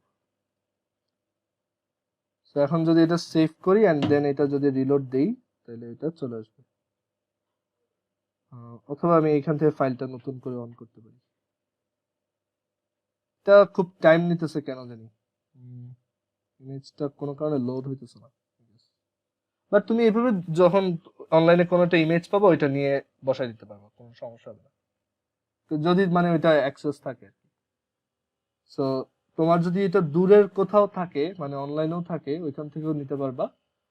আর আরেকটা ব্যাপার হচ্ছে যে তুমি যদি ধরো তোমার কম্পিউটারে অন্য ফোল্ডারে থাকে, তখন কিভাবে করবো? ধরো আমি এখানে ডেস্কটপেই আরেকটা ফোল্ডার বানাইলাম, যেটা হচ্ছে ধরো যেটার নাম হচ্ছে আইএমজি, এন্ড এইটার ভিতরে ধরো এই ইমেজগুলো আছে, তখন আমি কিভাবে ইমেজগুলো শো করব? ঠিক আছে, এটা কিন্তু সিকিউতে আসে যে একটা ওয়েব পেজ বানাইছো, এখানে অন্য একটা ফোল্ডারে এই দুটো ইমেজ আছে, তো তুমি এটা শো করার জন্য কোড লেখো। তো তখন কিভাবে করবে দেখো, আমরা এখানে এইচটিএমএল ফোল্ডারে হচ্ছে জাস্ট এইচটিএমএল ফাইলগুলো রাখছি, আর ইমেজ ফোল্ডারে হচ্ছে ওই ইমেজ দুটাকে। আচ্ছা, সো আমার একটু নেটওয়ার্কের প্রবলেম ছিল, তো আমি একটু সুইচ করলাম আর কি। আচ্ছা, তো এখন দেখো যে এখানে যদি ধরো দুইটা ডিফারেন্ট ডিফারেন্ট ফোল্ডারে দুইটা ইমেজ, মানে এরকম ইমেজ থাকে, তখন আমি কিভাবে সেটা শো করব? সো আমি এখানে কোডে যদি আসি, তো এখানে আমার জাস্ট ওই ইমেজটার লোকেশনটা বলে দিতে হবে যে এটা আমার কম্পিউটারে কোথায় আছে। তো লোকেশন কিভাবে বলবো দেখো, লোকেশন বলার জন্য আমার জাস্ট ওই ইমেজটার প্রপার্টিসে যেতে হবে আর কি। তো আমি এখানে ইমেজটার, ধরো আমি এই ইমেজটা দেখাবো, আমি এটা রাইট ক্লিক করব, দেন এখানে প্রপার্টিসে যাব। প্রপার্টিসে গেলে এখানে ওর লোকেশনটা দেখাবে যে ও কোথায় আছে। আর এটার করার একটা সহজ ওয়ে হচ্ছে তুমি এখানে উপরে ক্লিক করলেও এটা পেয়ে যাবে। তো এখানে এই লোকেশনটা নিবা, এন্ড এই লোকেশনটার পর ওর নামটাও বলে দিতে হবে। তো লোকেশনটা দিয়ে হচ্ছে ওকে ওইখানে পাওয়া যাবে, এন্ড দেন ওর নামটা বলে দিলে ওইখান থেকে ওকে আমরা চুজ করে দেখাবো। তো আমি এই লোকেশনটা এখান থেকে নিয়ে এই জায়গায় যদি লিখি, এই ইমেজ সোর্সের ভিতর, সোর্স অ্যাট্রিবিউটের ভিতরে যদি লিখি, তাহলে ওকে এখানে শো করবে। তো এখানে এটা হচ্ছে লোকেশন, এন্ড দেখো এইখানে লোকেশনটা লেখার সময় কিন্তু আমি ব্যাকওয়ার্ড স্ল্যাশ দিতেছি। সো এরকম লোকেশনটা লিখে, এটা হচ্ছে লোকেশন, এন্ড এই লোকেশনের ভিতরে আমার ফাইলটা আছে। তো ভিতরে বোঝানোর জন্য এখানে, মানে আমি এই লোকেশনের ভিতরে ফাইলগুলো অ্যাক্সেস করার জন্য এখানে আরেকটা ব্যাকওয়ার্ড স্ল্যাশ দিব, এন্ড দেন এই ফাইলটার নাম হচ্ছে cat.jpg। সো cat.jpg এখানে দেখবো, এন্ড যদি সেভ করি এন্ড এখন রিলোড দিই, তাহলে এই ইমেজটা এখানে শো করবে। সো আমি অন্য কোনো ফোল্ডারে থাকলেও ওইখান থেকে ইমেজ এনে দেখাতে পারবো। ইমেজটা যদি আমার ধরো অন্য কোনো ওয়েবসাইটেও হয়, সেখান থেকেও এনে দেখাতে পারবো। ঠিক আছে, এটা হচ্ছে আইডিয়া। এন্ড সিমিলারলি আমি এই লিংকের ক্ষেত্রে এই কাজটা করতে পারি, যে ধরো আমি অন্য কোনো ফোল্ডারের একটা ওয়েব পেজে চলে যেতে যাচ্ছি। লিংকের ক্ষেত্রে তো এটা দেখাইছি যে বাইরের কোনো লিংকে কিভাবে যাবা, জাস্ট ওই লিংকটা দিয়ে দিলেই হলো, মানে ওই অ্যাড্রেসটা এখানে লিখলেই হলো। আর তোমার যদি এইচটিএমএল ফাইল, যেটা তুমি তোমার কম্পিউটার থেকেই দেখাইতে চাইতেছো, লোকাল ফাইল যেটা দেখাইতে চাইতেছো, সেটা যদি তোমার সাথে সেম ফোল্ডারে না থাকে, তখন কি করবে? তো ধরো আমি এই সেকেন্ড পেজটাকে আমি ওই ফোল্ডারটায় নিয়ে গেলাম, এই ইমেজ ফোল্ডারটায় নিয়ে গেলাম, সাপোজ এখানে এখানে নিয়ে আসছি।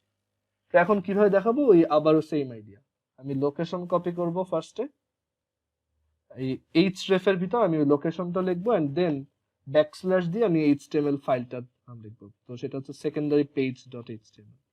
এখন যদি সেভ করে এটা রিলোড দেই তাহলে এটা ঠিক মতোই কাজ করবে। তো তখন আমি এখানে সেকেন্ড পেজ লিংকে ক্লিক করলে ও আমাকে সেকেন্ড পেজেই নিয়ে যাবে।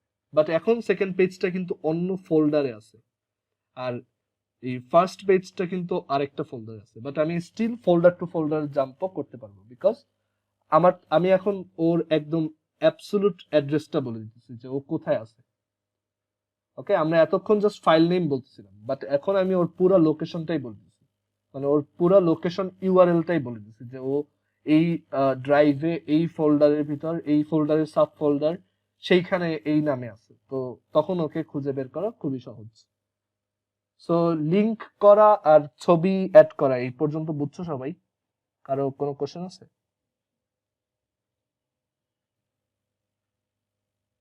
কেউ কোথাও না বুঝতে পারলে বলো। ইউজুয়ালি এখানে তো অনেক ধরনের কোশ্চেন আসার কথা, যে এইটা কিভাবে করা যেতে পারে বা ওইটা কিভাবে করা যেতে পারে। দেখো, তোমার যদি কোনো কোশ্চেন আসে জিজ্ঞেস করতে পারো।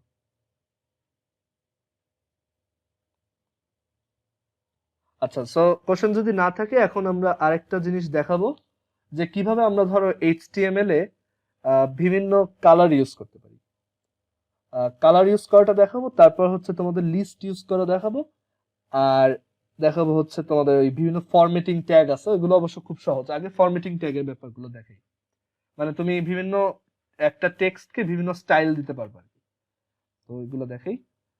তো ধরো, ভাইয়া হ্যাঁ হ্যাঁ বলো। কালারিং না সিএসএস দিয়ে? না, কালার এইচটিএমএল দিয়েও দেওয়া যায়।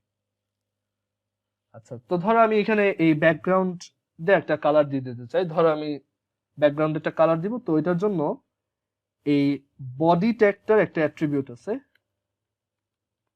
সেটা হচ্ছে বিজি কালার, মানে ব্যাকগ্রাউন্ড কালার। তো তুমি যদি এখানে বিজি কালার লেখো এন্ড দেন এটাও ডেপ্রিকেটেড, মানে এইগুলো এখন ইউজুয়ালি হচ্ছে সিএসএস দিয়ে করে। তুমি যদি এখানে মাউস ওভার করো, এখানে লেখা উঠবে যে this method is non conforming, use CSS background colour property on the element instead. তো এগুলো এখন হচ্ছে মানে ব্যাকডেটেড জিনিসপত্র, বাট তোমাদের তো সিএসএস নাই সিলেবাসে আর কি। আর এখানে আমি এই বিজি কালারের ভিতর যদি একটা কালারের নাম লিখি তাহলে এই ব্যাকগ্রাউন্ডটা ওই কালারের হয়ে যাবে। যেমন আমি এখানে সায়ান লিখছি, তো এখানে এই ব্যাকগ্রাউন্ডটা সায়ান কালার হয়ে যাবে। ওকে, আবার ধরো আমি এখানে ব্যাকগ্রাউন্ডে রেড লিখবো, তাহলে এখানে হচ্ছে এটা রেড কালার হয়ে যাবে। সো আমি বিজি কালারের ভিতর যেই কালারটা লিখবো সেটাই এখানে শো করবে। আর এখন কালারের ব্যাপারটা, এইচটিএমএল এ কালার অ্যাকচুয়ালি অনেক ভাবেই দেওয়া যায়। একটা ওয়ে হচ্ছে কালারের নেম, মানে কিছু standard colour name like white, red, black, pink, green, cyan, blue, yellow, orange etcetera. So এরকম তুমি অ্যাকচুয়ালি অনেক কালার দিতে পারবা।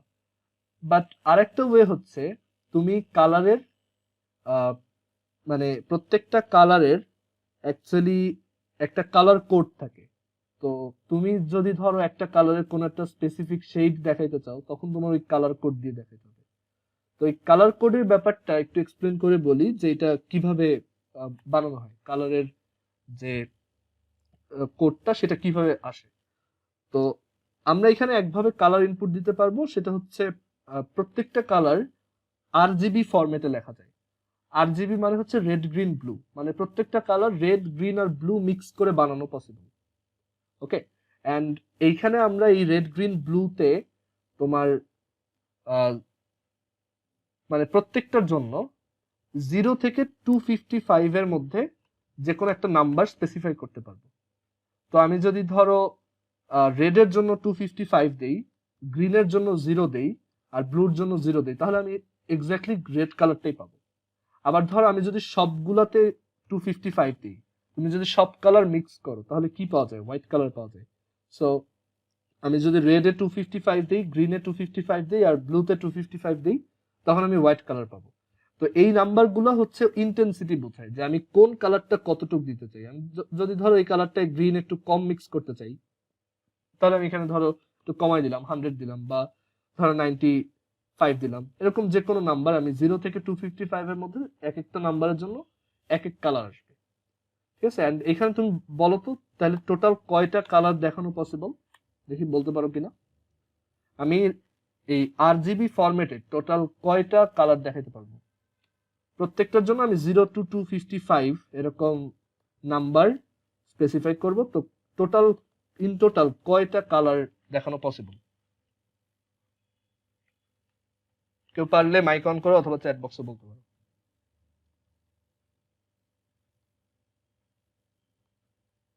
এইভাবে অ্যাকচুয়ালি কম্পিউটার কয়টা কালার দেখাতে পারবে তোমার কি মনে হয়?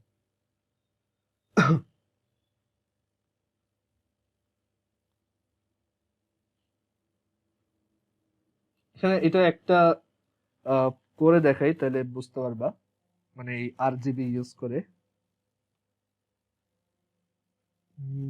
ধরো একটা দিলাম এরকম। আচ্ছা, এখানে চ্যাট বক্সে লিখছো না 768টা কালার তো আসলে খুব কম। মাহিরের অ্যান্সারটা হয় নাই। এখানে অ্যাকচুয়ালি অনেকগুলো কালার দেখানো যায় এইভাবে। হ্যাঁ, আনিকার অ্যান্সারটা হয়েছে, গুড। এটা হচ্ছে 16777 216, এতগুলা কালার এইভাবে দেখানো পসিবল, বিকজ তুমি তিনটার জন্যই 0 থেকে 255 এর মধ্যে কোন একটা নাম্বার চুজ করবা। তো প্রত্যেকটার জন্য অপশন কয়টা? 256টা। তো 256 into 256 into 256 permutation combination. So এখানে তোমার অ্যান্সারটা আসবে 16777 216। মানে এইভাবে কম্বাইন করে টোটাল এতগুলা কালার কম্পিউটার স্ক্রিনে দেখানো পসিবল। ওকে, তো আমি একটা কালার ধর তোমাদের ইউজ করে, মানে একটা কালার ইয়ে করে দেখাই, তাহলে বুঝতে পারবা। তো এটা কিভাবে ইউজ করবা? বিজি কালারের ভিতর তুমি কালারের নাম না দিয়ে লিখবা RGB, দেন ব্র্যাকেট। এই ব্র্যাকেটের মধ্যে তুমি নাম্বার দিয়ে দিবা। তো ধরো আমি লিখলাম 255 0 0, দ্যাট ইজ আমি রেড দিব 255, মানে একদম সবচেয়ে কড়া রেডটা। তারপর হচ্ছে গ্রিন দিবই না আর ব্লু দিব না, তার মানে আমি একদম পারফেক্ট রেড দেখতে পাবো। সো আমি যদি এটা রিলোড দেই, এটা কি হলো? তো এরকম হওয়ার কথা না। এটা ঝামেলা হলো কোথায় দাঁড়ো? আচ্ছা, RGB এইভাবে না দেখে, এটা আরেকটা বেটার ওয়ে আছে। এটা প্রবাবলি আমি ভুল করতেছি কোথাও। আচ্ছা, যেটা বলছিলাম, তো এই RGB কোড ইউজ করে ধরো আমি রেড দেখাইতে চাই। তো রেডের একদম পারফেক্ট রেড যেটা, সেটা হচ্ছে 255,0,0 এরকম হওয়ার কথা। মানে সেটা আর হচ্ছে 255, তারপর জি হচ্ছে 0 আর বি হচ্ছে 0। মানে গ্রিন দিব না আর ব্লু দিব না। এখন এইটাকে একটা HTML কালার কোডে কিভাবে কনভার্ট করব? তো কালার কোডে কনভার্ট করার জন্য যেটা করতে হয়, এই রেডেরটাকে একটা হেক্স কোডে কনভার্ট করতে হয়, মানে একটা হেক্সাডেসিমালে কনভার্ট করতে হয়। গ্রিনেরটাকে একটা হেক্সাডেসিমাল বানাইতে হয়, আর বি মানে ব্লুর জন্য একটা হেক্সাডেসিমাল বের করতে হয়। তো 255 এর হেক্সাডেসিমাল হচ্ছে FF, নাম্বার সিস্টেমে পড়ছো। তারপর 0 হেক্সাডেসিমাল হচ্ছে 00, 2 ডিজিটের হেক্সাডেসিমাল লিখতে হবে। আর এই ব্লুর হেক্সাডেসিমাল, মানে ব্লুতে ভ্যালু হচ্ছে 0, তো এটার হেক্সাডেসিমাল হচ্ছে 00। সো এইটা হচ্ছে আমাদের এই রেড কালারের কালার কোড। আমি এটার সামনে একটা হ্যাশ দিয়ে দিব, তাহলে বোঝাবে যে এটা একটা HTML এর কালার কোড। মানে হ্যাশ দিয়ে এটা বোঝানো হয়। আমি যদি এই জিনিসটা এখানে লিখি, এই হ্যাশ FF দেন 4টা 0, তাহলে এটা রেড কালার দেখাবে। তো দেখো এটা একদম পারফেক্ট রেড। আমি যদি এই রেডের পোর্শনটা একটু একটু কমাই, তাহলে রেডের ইন্টেন্সিটিটা কমে আসবে। ঠিক আছে? আবার ধরো আমি যদি 6টা F লিখি এখানে, মানে রেডের জন্য 255 মানে FF, গ্রিনের জন্য 255 দ্যাট ইজ FF, আবার ব্লুর জন্য 255 দ্যাট ইজ FF, তখন আমি হোয়াইট কালার দেখব। আবার কোন কালারের মানে কোন কালার যদি না দেওয়া হয়, মানে কালারের অ্যাবসেন্স আসলে কি? Black colour. তো আমি যদি এখানে ধরো ব্ল্যাক কালারের হেক্সাডেসিমাল বের করতে চাই, ব্ল্যাক কালারের জন্য রেডও 0, গ্রিনও 0, ব্লুও 0। সো এখানে রেডের 0-র হেক্সাডেসিমাল হচ্ছে 00, তারপর গ্রিনের 0-র হেক্সাডেসিমাল 00 এন্ড অলসো 00। সো 6টা 0, এটা হচ্ছে ব্ল্যাকের হেক্সাডেসিমাল। ওকে, সো এখানে তখন আমি ব্ল্যাক দেখতে পাবো। সো এখানে আমি যে কোনো কালার অ্যাকচুয়ালি আনতে পারবো, এন্ড এটার জন্য একটা খুব ভালো ওয়ে আছে। তুমি এখানে মানে গুগলে যদি সার্চ দাও HTML কালার কোডস, তাহলেই তুমি পেয়ে যাবে, বা কালার পিকার। মানে তুমি এখানে যে কোনো কালার, ধরো আমি এরকম একটা কালার চাই, অরেঞ্জ টাইপের একটা কালার চাই। তো আমি এখানে এই শেড টেড চুজ করলাম, ধরো আমি এই কালারটা চাই।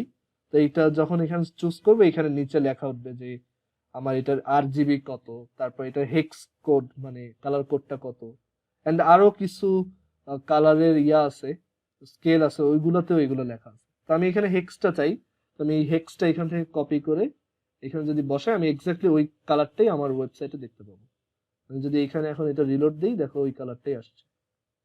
আবার ধরো আমার এই কালারটা খুব পছন্দ হলো, আমি আমার ওয়েবসাইটে এই কালারটা দিতে চাই, ধরো এইটা, এই কালারটা দিতে চাই। তো এটার হেক্স কোড হচ্ছে এত। আর তুমি RGB থেকেও হেক্স বানাতে পারবা, জাস্ট এই নাম্বার গুলোকে হেক্সাডেসিমাল বানাও। তুমি যদি ধরো 232K হেক্স করো তাহলে পাবা E8। তারপর তুমি যদি 143K হেক্স করো তাহলে পাবা 8F। তারপর তুমি যদি ধরো 242K হেক্স করো তাহলে পাবা F2। সো এইভাবে তুমি হেক্স কোড নিজে লিখতে পারবা RGB যদি জানো। সো এটা যদি কপি করি তাহলে আমি এই কালারটা দেখতে পাবো। এন্ড এগুলো শুধু বিজি কালারের জন্যই না, তুমি ইভেন ফন্টের কালারও এগুলো দিতে পারবে। ঠিক আছে, তো আমি ধরো বিজি কালার আপাতত ব্ল্যাক দেই। ব্ল্যাক এভাবে লিখলেও হবে, অথবা হেক্স কোডও লিখতে পারো। আর ধরো এটার ভিতরে কোনো একটা লেখা দিব, যে লেখাটা হবে ওই অরেঞ্জ কালারটার মতো।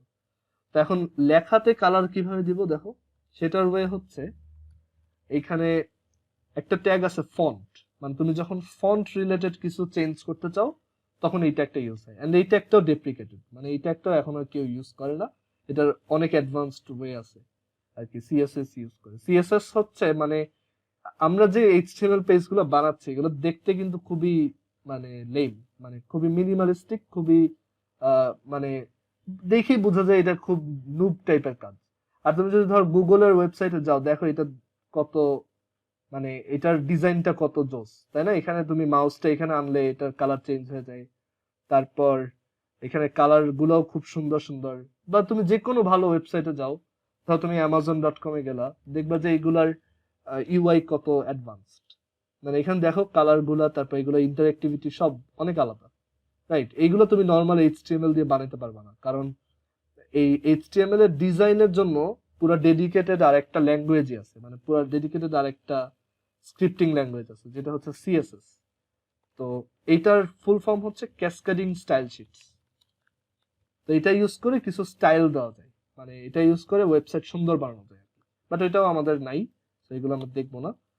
আর এখানে অ্যাকচুয়ালি সিএসএস এর পাশাপাশি আরো কিছু জিনিস আছে, যেমন সিএসএস আবার অ্যানিমেশন করা যায়। তারপর অ্যানিমেশন করার জন্য আরো একটা আছে জে কোয়েরি। আর তুমি যদি ধরো ওয়েবসাইটে এই যে বিভিন্ন ধরনের ইন্টারঅ্যাক্টিভিটি দিতে চাও, তখন একটা স্ক্রিপ্টিং ল্যাঙ্গুয়েজ আছে জাভাস্ক্রিপ্ট আর কি, এরকম অনেক কিছু আছে ওয়েবসাইট বানানোর জন্য। বাট এইচটিএমএল টা হচ্ছে একদম ব্যাকবোন, এটা ছাড়া ওয়েব পেজ অ্যাকচুয়ালি পসিবল না, মানে ওয়েব পেজ মানেই এইচটিএমএল। আচ্ছা, তো এখানে ফন্ট ট্যাগটা ইউজ করে আমি একটা টেক্সটের কালার টালার চেঞ্জ করতে পারবো। তো ফন্ট ট্যাগ এটা আবার ক্লোজ হবে। এন্ড ফন্ট ট্যাগের একটা অ্যাট্রিবিউট আছে, সেটা হচ্ছে কালার। এন্ড কালারের ভিতর আমি যদি ধরো এখন ওই কালার কোডটা দেই, আমি আবার কালার পিকারটা আনি, ধরো এই কালারে একটা টেক্সট দেখতে চাই, তো আমি এই হেক্স কোডটা এখানে বসাবো। এন্ড এখানে ধরো লিখলাম hello, this is written in orange colour. So এইভাবে যদি লিখি তাহলে দেখবো যে টেক্সটটা অরেঞ্জ কালার লেখা হয়েছে। এন্ড তুমি যে কোনো কালার দিতে পারো, তুমি চাইলে এই কালার দিতে পারো, এটা দিলে আবার লেখাটা চেঞ্জ হয়ে ওই কালার চলে আসবে। সরি সরি, এটা সরি, এই হেক্স কোডটা যদি এখানে বসাই তাহলে আমার লেখাটা আবার ওই কালারে চলে আসবে। সো হেক্স কোড ইউজ করে আমরা যেই কালার ইচ্ছা, তোমার যেই কালার পছন্দ তুমি ওইটাই এখানে বসাতে পারবে। বুঝা গেছে? সো এটা হচ্ছে কালারের ব্যাপারটা।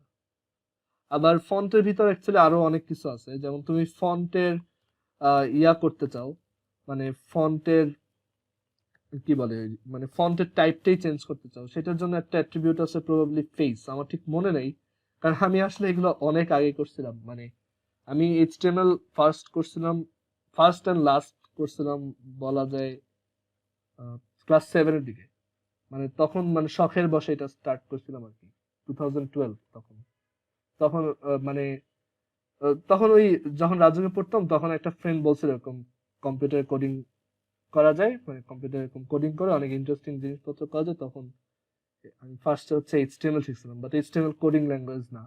বাট এটা করে মজা পেয়েছিলাম আর কি, মানে ব্যাপারটা অনেকটা কোডিং এর মতোই, যে আমি যা যা ইনস্ট্রাকশন দেই কম্পিউটার ওইটা করে দেখাই। যেমন আমি কম্পিউটারকে বলছি এই কালারের টেক্সট দেখো, কম্পিউটার ওইটাই দেখাইতে পারে। তো এখানে অ্যাকচুয়ালি ফন্ট ফ্যামিলি প্রবাবলি এটা ইউজ করে ফন্টের নাম দিলে ওইটা ওই ফন্টটা দেখায়। যেমন আমি যদি একটু ট্রাই করে দেখি, ফন্ট ফ্যামিলি না, তাহলে মানে ফন্ট ফেস। হ্যাঁ, ফন্ট ফেস। ফেস হচ্ছে একটা অ্যাট্রিবিউট। তো এই ফেস অ্যাট্রিবিউটের ভিতর তুমি যদি একটা ফন্টের নাম লেখো, তখন ওই ফন্টটা দিয়ে এটা দেখাবে। তোমার কম্পিউটারে অনেক ফন্ট আছে, এগুলো তুমি এইখানে রানে গিয়ে তারপর যদি ধরো ফন্টস লেখো, তাইলে দেখতে পাবো যে তোমার কম্পিউটারে কি কি ফন্ট সেভ আছে। যেমন ধরো আমি কোনো একটা ফ্যান্সি ফন্টে কিছু একটা লিখতে চাই, ধরো এই যে জোকারম্যান রেগুলার, এইটা দিয়ে লিখবো। তো এখানে ফেসের ভিতর আমি জোকারম্যান রেগুলার লিখে দিব। এটা কাজ নাও করতে পারে, আমি শিওর না, দেখি। কাজ করছে। সো এইভাবে আমি দেখো যে কোনো ফন্টে লেখাটা আনতে পারি। আবার আমি ফন্টটা বাড়াইতেও পারবো, যেমন ফন্ট সাইজ। তো সাইজে ধরো আমি সাইজে হচ্ছে যদি 12 দাও, এটা হচ্ছে ডিফল্ট। সরি, সাইজে হচ্ছে ডিফল্ট কত দাও, 8 প্রবাবলি। সাইজে কি হলো, আচ্ছা এটা ডেপ্রিকেটেড ট্যাগ, তো এটা ঠিকমতো কাজ করে না, এর জন্য সাইজ দিয়ে তো একটা সাইজ দিলে এটা কাজ করে না, কাজই করতেছে না। দেখি এটা মুছে দিই এখন। ডেপ্রিকেটেড ট্যাগ গুলো আসলে ইউজ করা উচিত না। এখন দেখো এটা দেখাচ্ছেই না, অথচ আমার সব কিন্তু ঠিক আছে। তো এই ডেপ্রিকেটেড ট্যাগ ইউজ করছি, তো একটু ঝামেলা হয়েছে আর কি। বাট তোমাদের আসলে এত কিছু চিন্তা করা লাগবে না, তুমি জাস্ট যা এখানে দেখানো হচ্ছে ওইগুলোই খাতায় লিখবা, তাহলেই হবে। কালার টালার সবই ঠিক আছে। হ্যাঁ, আসলে ওই মানে ফন্ট ট্যাগটা ডেপ্রিকেটেড, তো এর জন্য অ্যাকচুয়ালি এটা প্রপারলি এখানে রেন্ডার হয় না। আচ্ছা, তারপর তুমি আরো অনেক কিছু করতে পারো ফন্ট, মানে ফন্ট ছাড়াও। যেমন ধরো তুমি একটা লেখা, আচ্ছা এখানে কালার দিয়ে দিই ফার্স্টে। ফন্ট কালার হচ্ছে ধরো আমি ব্ল্যাকের উপর হোয়াইট দিয়ে লিখবো। এখন ধরো আমি কিছু কয়েকটা ফরম্যাটিং দেখাই। যেমন তুমি যদি একটা লেখাকে বোল্ড করে দেখাইতে চাও, তাহলে একটা ট্যাগ আছে B, B for bold. So this is a bold text, সেটা যদি দেই এখানে আসবে একটা বোল্ড করা লেখা। নর্মাল লেখাটার সাথে এটা ডিফারেন্স দেখলেই বুঝবা যে this is a normal text, and বোল্ডটার সাথে ডিফারেন্সটা হচ্ছে এরকম যে বোল্ডটা একটু বেশি বোল্ড আর কি। বোল্ড করার আরো একটা ওয়ে আছে, সেটা হচ্ছে স্ট্রং। তো এইটা দিয়েও তুমি বোল্ড করতে পারবা, এটা আর একটু বেশি বোল্ড, বেশি না প্রবাবলি একই, আমার ঠিক আইডিয়া নাই। তো ধরে তুমি হচ্ছে এইভাবে বোল্ড করতে পারো। তারপর আরেকটা ট্যাগ আছে হচ্ছে আই, আই ফর হচ্ছে ইটালিক। সো এটা হচ্ছে ইটালিক, তো তুমি ইটালিক দেখতে পারো। বিয়ার ট্যাগটা দিতে ভুলে যাচ্ছি। ইটালিক মানে হচ্ছে একদিকে টিল্টেড থাকবে। তারপর আন্ডারলাইন ট্যাগ আছে। আন্ডারলাইন, আন্ডারলাইন দিলে হচ্ছে নিচে আন্ডারলাইন আসবে। তো আন্ডারলাইনের জন্য ইউ ট্যাগ আছে। So this is an underlined text. তো তখন তুমি এরকম একটা টেক্সট পাবা যেটা আন্ডারলাইন থাকবে। তুমি চাইলে দুইটা ট্যাগকে একত্রিতও করতে পারো, একটার ভিতরে আরেকটা। তুমি যদি ধরো এই আন্ডারলাইন জিনিসটার ভিতরে আবার একটা বোল্ড দিয়ে দাও, বা এই আন্ডারলাইনটার ভিতরে একটা ইটালিক ট্যাগ দিয়ে দাও, তাহলে তো ওই লেখাটা আন্ডারলাইনও হবে আবার ইটালিকও হবে। এন্ড ট্যাগের ক্লোজিং এর ব্যাপারটা খুব ইম্পর্টেন্ট একটা বিষয়, সেটা হচ্ছে তুমি শুরুতে যে ট্যাগটা লিখছো এন্ড করার সময় এটা সবার লাস্টে লিখবা। যেমন এখানে আমি ইউ আর আই লিখছি, ইউ আগে লিখছি, তো ইউ পরে লিখবো এন্ড করার সময় বা ক্লোজ করার সময়। আবার এখানে আই পরে লিখছি, তাহলে ক্লোজ করার সময় আমি আই কে আগে লিখবো। ওকে, সো দেখো U I, then this is an underlined and italic text, আর ক্লোজ করছি আবার ইটালিক দিয়ে এন্ড দেন আন্ডারলাইন দিয়ে। আমি যদি উল্টাটা করি এটা কাজ করবে না।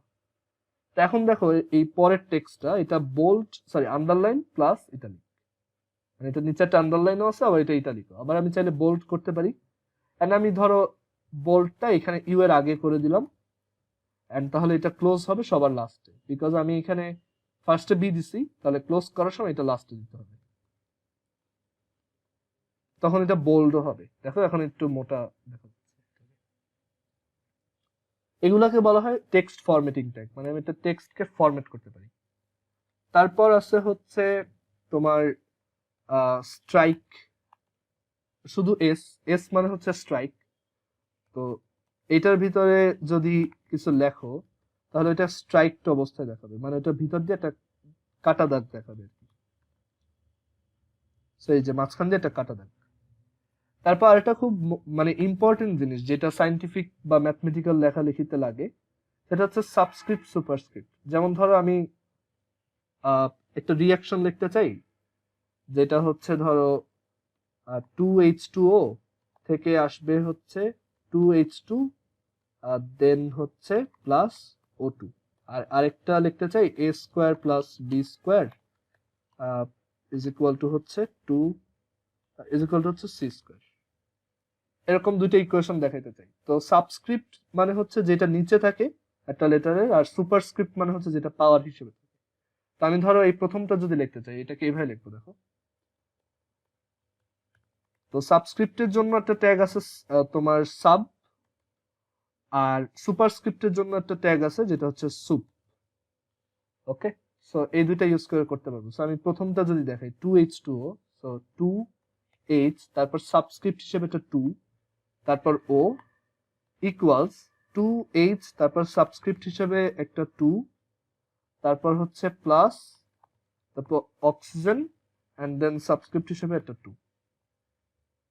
আর সুপারস্ক্রিপ্ট দিয়ে যদি দেখাই a স্কোয়ার, এখানে a তারপর হচ্ছে সুপারস্ক্রিপ্ট 2 প্লাস বি তারপর superscript 2 is equal to C তারপর সুপারস্ক্রিপ্ট 2। এন্ড এগুলো কিন্তু ক্লোজ করতে হবে অবভিয়াসলি, তুমি এই ভিতরে যা লিখবে ওইটাই পাওয়ার হিসেবে থাকবে। তো এখানে এই যে দেখো আমি দুইটা ইকুয়েশন এখানে করে দেখাইছি। ওকে, এন্ড তুমি আরো কমপ্লেক্স কিছু করতে পারো, লাইক ধরো এইভাবে লিখলাম যে g on earth, g on earth is 1/6 of, এখন ফ্র্যাকশন সিম্বলটা এখানে দেওয়া খুব টাফ, ওইটার জন্য আবার লেটেক লাগে, মানে ওইটা মানে অত কমপ্লেক্স কিছু দেখানোর জন্য তোমার আলাদা একটা সফটওয়্যার আছে, একটা ল্যাঙ্গুয়েজ আছে, যেটাকে তুমি হয়তো এটা দেখবা অনেক জায়গায়, এটার স্পেলিংটা হচ্ছে এরকম ল্যাটেক্স, বাট এটার উচ্চারণ হচ্ছে লেটেক আর কি, ল্যাটেক্স না লেটেক। আচ্ছা, তো এই লেটেক দিয়ে হচ্ছে ওইগুলা কমপ্লেক্স গুলো হ্যান্ডেল করা যায়, বাট ওইগুলো আমাদের দরকার নেই। তো এখানে আমি লিখলাম জি অফ আর্থ হচ্ছে ধরো 6 Times of G of moon. তো জি তারপর হচ্ছে সাবস্ক্রিপ্ট এন্ড দেন হচ্ছে মুন। সো এটা যদি দেখাই, এটা দেখতে হবে যে পুরো মুন আর আর্থ কথাটাই হচ্ছে সাবস্ক্রিপ্ট আকারে থাকবে। তো খুবই ইজিলি কাজগুলো করা যায়। ওকে, দেখো এটা এই পর্যন্ত সবাই বুঝছো কিনা, কারো কোথাও কোনো কোশ্চেন থাকলে বলো।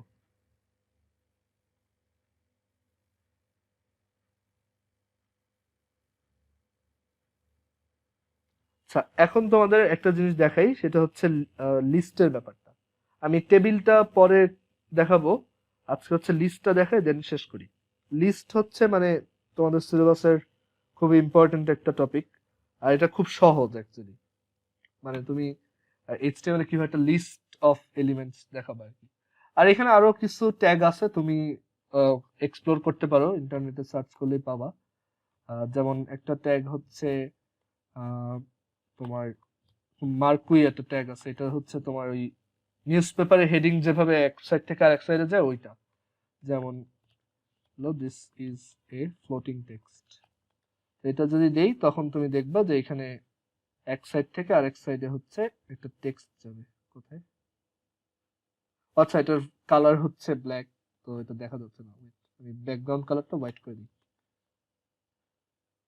তো এখানে তুমি এরকম সাইড থেকে এরকম একটা স্লাইডিং একটা টেক্সট দেখবে। এটা আবার ডিরেকশনও চেঞ্জ করা যায়, যে এটা আমি লেফট টু রাইট দেখতে চাই নাকি আপ টু ডাউন দেখতে চাই এটসেট্রা। তো এগুলো তুমি ট্রাই করে দেখতে পারো। আর অবশ্যই এই টাইপের জিনিসপত্রের জন্য গুগলে কিছু একটা সার্চ করলেই তুমি পেয়ে যাবে, মানে এগুলোর এত বেশি রিসোর্স অনলাইনে অ্যাভেলেবল। আচ্ছা, লিস্টের ব্যাপারটা দেখি। লিস্টের ব্যাপারটা হচ্ছে যে তুমি এইচটিএমএল এ দুই টাইপের লিস্ট বানাতে পারবে। একটা হচ্ছে আনঅর্ডার্ড লিস্ট। আনঅর্ডার্ড লিস্টে হচ্ছে কোনো নাম্বারিং থাকে না, আর আরেকটা হচ্ছে অর্ডার্ড লিস্ট, সেটা হচ্ছে নাম্বারিং থাকে। তো আমি যদি আনঅর্ডার্ড লিস্ট দেখাই ফার্স্টে, আনঅর্ডার্ড লিস্টের জন্য যে ট্যাগটা আছে সেটা হচ্ছে ইউএল, আনঅর্ডার্ড এর ইউ আর লিস্টের এল, তো দুইটা মিলে হচ্ছে ইউএল। তো এখানে আমরা লিখবো ইউএল, অ্যান্ড এই আনঅর্ডার্ড লিস্ট ট্যাগটা আবার ক্লোজ করব, মানে আমি একটা লিস্ট বানাচ্ছি, তো এখন একটা লিস্টে কি থাকে, কিছু আইটেম থাকে, তো সেই ট্যাগটা, সেই আইটেমগুলো লেখার জন্য একটা ট্যাগ আছে, সেটা হচ্ছে এলআই, মানে লিস্ট আইটেম, এন্ড ওইটাও আবার ক্লোজ করতে হবে, মানে আমি কতটুককে একটা লিস্ট আইটেম হিসেবে রাখতে চাই সেটা বলে দিতে হবে। তো আমি যদি এখানে লিস্ট আইটেমে ধরো বলি যে কফি, তারপর হচ্ছে, এন্ড এখানে কোনো বিআর দিতে হবে না, প্রত্যেকটা লিস্ট আইটেম আলাদা আলাদা লাইনেই থাকবে। তো ফার্স্টে বললাম লিস্ট আইটেম কফি, তারপর বললাম লিস্ট আইটেম হচ্ছে টি, আর তারপর বললাম লিস্ট আইটেম হচ্ছে মিল্ক। তো এখন যদি আমি এই জিনিসটাকে এখানে দেখাই, তাহলে দেখো একটা আনঅর্ডার্ড লিস্ট ক্রিয়েট হয়েছে, একটু বড় করে দেখাই। একটা আনঅর্ডার্ড লিস্ট ক্রিয়েট হয়েছে, এন্ড এই লিস্টে কিছু বুলেট পয়েন্ট দেওয়া, বাট কোনো নাম্বারিং দেওয়া নেই, যে 1 2 3 বা এবিসি অথবা রোমান 1 রোমান 2 রোমান 3 ওরকম কিছু দেওয়া নেই, জাস্ট একটা বুলেট দিয়ে এরকম একটা লিস্ট দেওয়া আছে। এন্ড অর্ডার লিস্টটাও সেম সেম, তুমি একইভাবে করতে পারবা। অর্ডার লিস্টের জন্য তোমার জাস্ট ট্যাগটা হচ্ছে, বুঝতেই পারছো, ওএল। তো ওএল মানে অর্ডার লিস্ট, এন্ড তার ভিতরে আমি কিছু লিস্ট আইটেম দিব। ধরো লিস্ট আইটেম গুলো হচ্ছে ফিজিক্স, কেমিস্ট্রি, ম্যাথ, ওকে, ফিজিক্স, কেমিস্ট্রি আর হচ্ছে ম্যাথ। এন্ড এটা যদি দেখো তাহলে এখানে তুমি দেখবা যে একটা নাম্বারিং আসছে 1 2 3। তুমি চাইলে নাম্বারিংটা চেঞ্জ করতে পারো, তুমি 1 2 3 ধরো তোমার পছন্দ না, তাহলে তুমি এবিসি দিয়ে করতে পারো, ঠিক আছে? আমি এগুলোই এখন দেখাবো। তো ওএল ট্যাগের আমি ফার্স্টে অর্ডার লিস্টেরটার জন্য দেখাই। ওএল ট্যাগের কিছু অ্যাট্রিবিউট আছে, যেমন একটা অ্যাট্রিবিউট হচ্ছে স্টার্ট, খুবই ইম্পর্টেন্ট একটা অ্যাট্রিবিউট হচ্ছে স্টার্ট। স্টার্ট দিয়ে তুমি যে নাম্বারটা বলবা ও ওই নাম্বার থেকে নাম্বারিংটা শুরু করবে। ধরো আমি এখানে যদি স্টার্ট দিয়ে 7 বলি, এন্ড অবশ্যই ডাবল কোটেশনের মধ্যে বা সিঙ্গেল কোটেশনের মধ্যে, তাহলে ও 7 থেকে নাম্বারিংটা শুরু করবে, 7 8 9, ওকে। আর আরেকটা হচ্ছে তোমার টাইপ, আরেকটা অ্যাট্রিবিউট হচ্ছে টাইপ। টাইপ দিয়ে তুমি এখানে বেশ কিছু টাইপ আছে, 5টা টাইপ আছে। একটা হচ্ছে 1, 1 মানে হচ্ছে তুমি নাম্বার দিবা, নাম্বার টাইপের সিরিয়াল চাও। ক্যাপিটাল এ মানে হচ্ছে তুমি ক্যাপিটাল লেটারের মানে অ্যালফাবেটের ক্যাপিটাল লেটার দিয়ে সিকোয়েন্সটা লিখতে চাও। স্মল এ মানে হচ্ছে স্মল লেটার, তারপর ক্যাপিটাল আই মানে হচ্ছে রোমান ক্যাপিটাল লেটার গুলা, আর স্মল আই মানে হচ্ছে স্মল লেটারের রোমান লেটার গুলা, ঠিক আছে? তো আমি এখানে সবগুলোই একটু একটু দেখাই, আর এখানে আমি আরো কয়েকটা লিস্ট আইটেম দিই, তাহলে তোমরা বেটার বুঝতে পারবা। ধরো এরপর হচ্ছে বাংলা, তারপর হচ্ছে ইংলিশ, তারপর হচ্ছে জুওলজি, তারপর হচ্ছে ধরো বোটানি,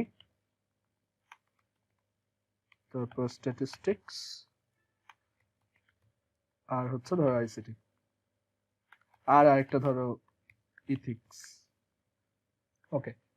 সো এখানে একটা অর্ডার লিস্ট আছে, বাই ডিফল্ট নাম্বারিংটা হচ্ছে 1 2 3 দিয়ে। আচ্ছা, এটা অর্ডার লিস্ট, তো আমি ওএলটা লিখতে ভুলে গেছি। আচ্ছা, সো বাই ডিফল্ট এটা হচ্ছে 1 2 3 4 5 6 7 8 9 10। আমি যদি এইখানে টাইপ হিসেবে এখন এ দেই, তাহলে এটা এবিসিডি থেকে এ থেকে জে পর্যন্ত আসবে। দেখো, আমি যদি এটা স্মল এ দেই, তাহলে এটা স্মল এ থেকে স্মল জে পর্যন্ত। আমি যদি এটা ক্যাপিটাল আই দেই, তাহলে এটা রোমান লেটার আসবে, যে রোমান লেটার আসছে। আমি যদি যদি এটা স্মল আই দেই, তাহলে এটা স্মল রোমান লেটার আসবে। আবার প্রত্যেকটার জন্য আমি স্টার্ট দিতে পারি। ধর আমি টাইপ দিয়ে বললাম যে টাইপ হচ্ছে এত, আর অ্যাট্রিবিউট গুলো তুমি কোনটা আগে লেখো কোনটা পরে লেখো এটা কিন্তু ম্যাটার করে না। তো আমি টাইপের পর ধর লিখলাম যে স্টার্ট ফ্রম 1, মানে 1 থেকেই শুরু করো, তখন এটা 1 থেকে শুরু করে 10 পর্যন্ত। আমি ধর এবার টাইপে দিলাম স্টার্টসে দিলাম হচ্ছে 5, তাহলে এটা 5 থেকে শুরু হবে, তো 5 থেকে 14। আমি ধর এবার টাইপে দিলাম এ, এখন দেখো কি হয়, এখন স্টার্টে কিন্তু স্টিল একটা নাম্বার দিছি, কিন্তু ওই যে টাইপ হচ্ছে এ, তাই হচ্ছে 5th লেটার থেকে এবার শুরু হয়েছে সিকোয়েন্স দাওটা আর কি। আবার তুমি যদি স্মল লেটারে এ লেখো এন্ড স্টার্টে যদি 5 দাও তাহলে স্মল ই থেকে শুরু করবে। আবার তুমি যদি ধরো স্মল আই দাও আর এখানে স্টার্টে লেখা হচ্ছে ধরো 12, তার মানে 12th রোমান লেটার থেকে এটা শুরু করবে। এই যে 12 থেকে শুরু, এই হচ্ছে তোমার 21। সো এইভাবে তুমি অর্ডার লিস্টে এই জিনিসগুলো মেনটেন করতে পারবা।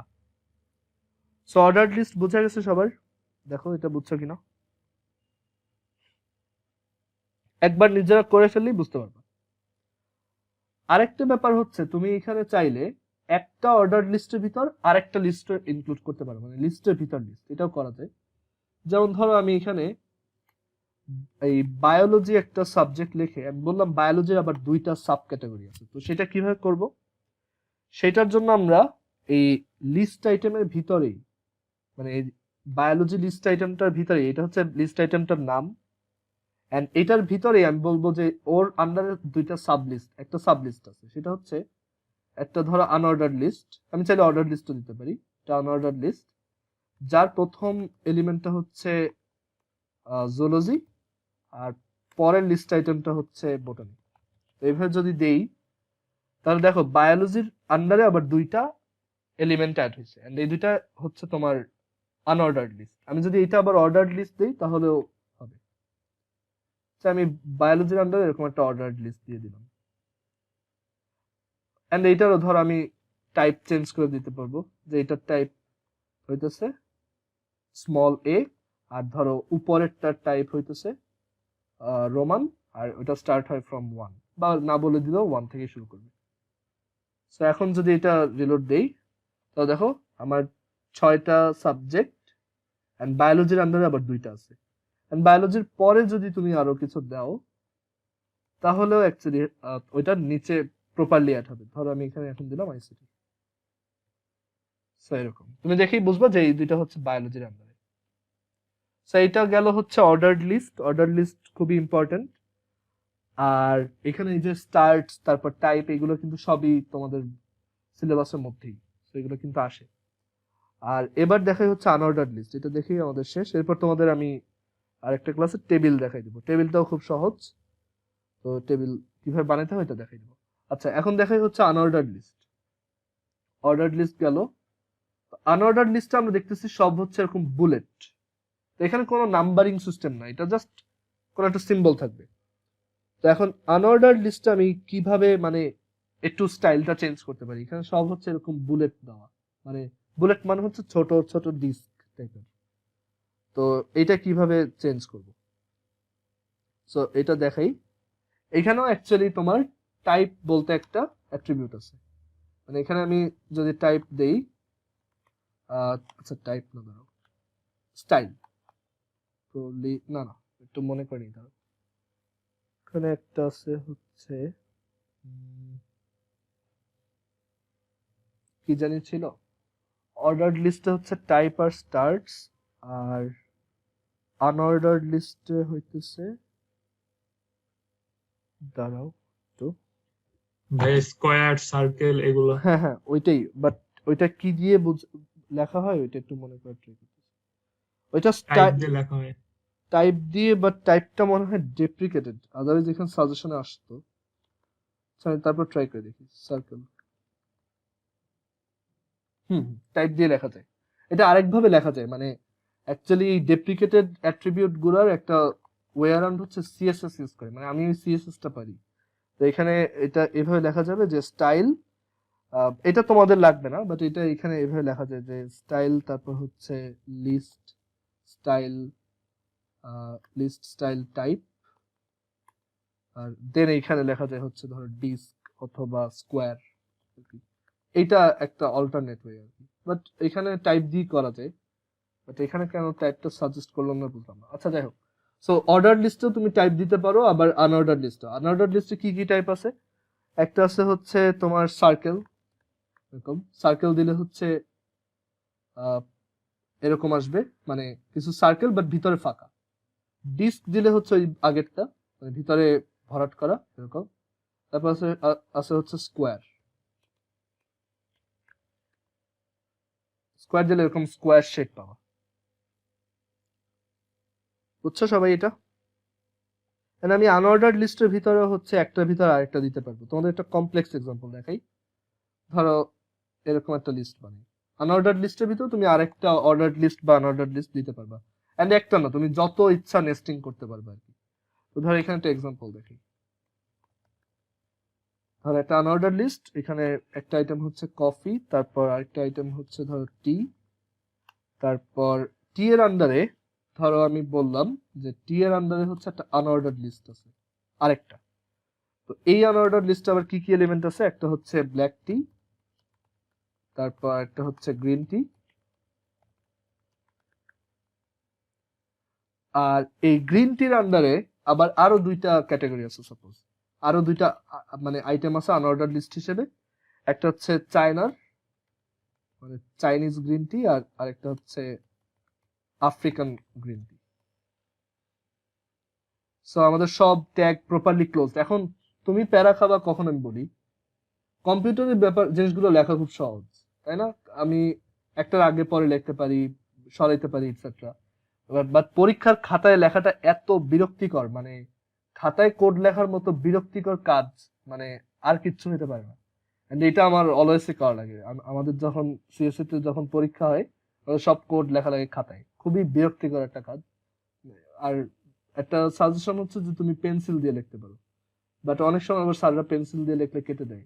বাট মনে হয় না ঝামেলা করার কথা, পেন্সিল দিয়ে কোড গুলো লিখতে পারো, কারণ তোমার কোড অনেক সময় মোছা লাগতে পারে, বা অনেক সময় তুমি তো আগে থেকেই সব জানো না যে কোন জায়গায় কি দিতে হবে, তো একটু রাফ করে তারপর লিখতে পারো, অথবা পেন্সিল দিয়ে লিখতে পারো।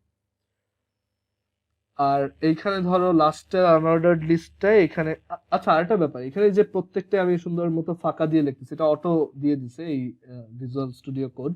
বাট এটা না দিলেও কোনো সমস্যা নেই। এইচটিএমএল অ্যাকচুয়ালি ফরম্যাটিংটা ম্যাটার করে না, তুমি যেভাবেই দাও এটা কাজ করবে। তুমি যদি এটা ট্যাব দাও বা দুইটাও দাও ভুলে, কোনো সমস্যা নেই। এইচটিএমএল এইসব ঝামেলা নেই। আচ্ছা, আর এখানে ধরো আমি লাস্টে আরেকটা আইটেম দিয়ে দিই এখানে, সেটা হচ্ছে মিল্ক।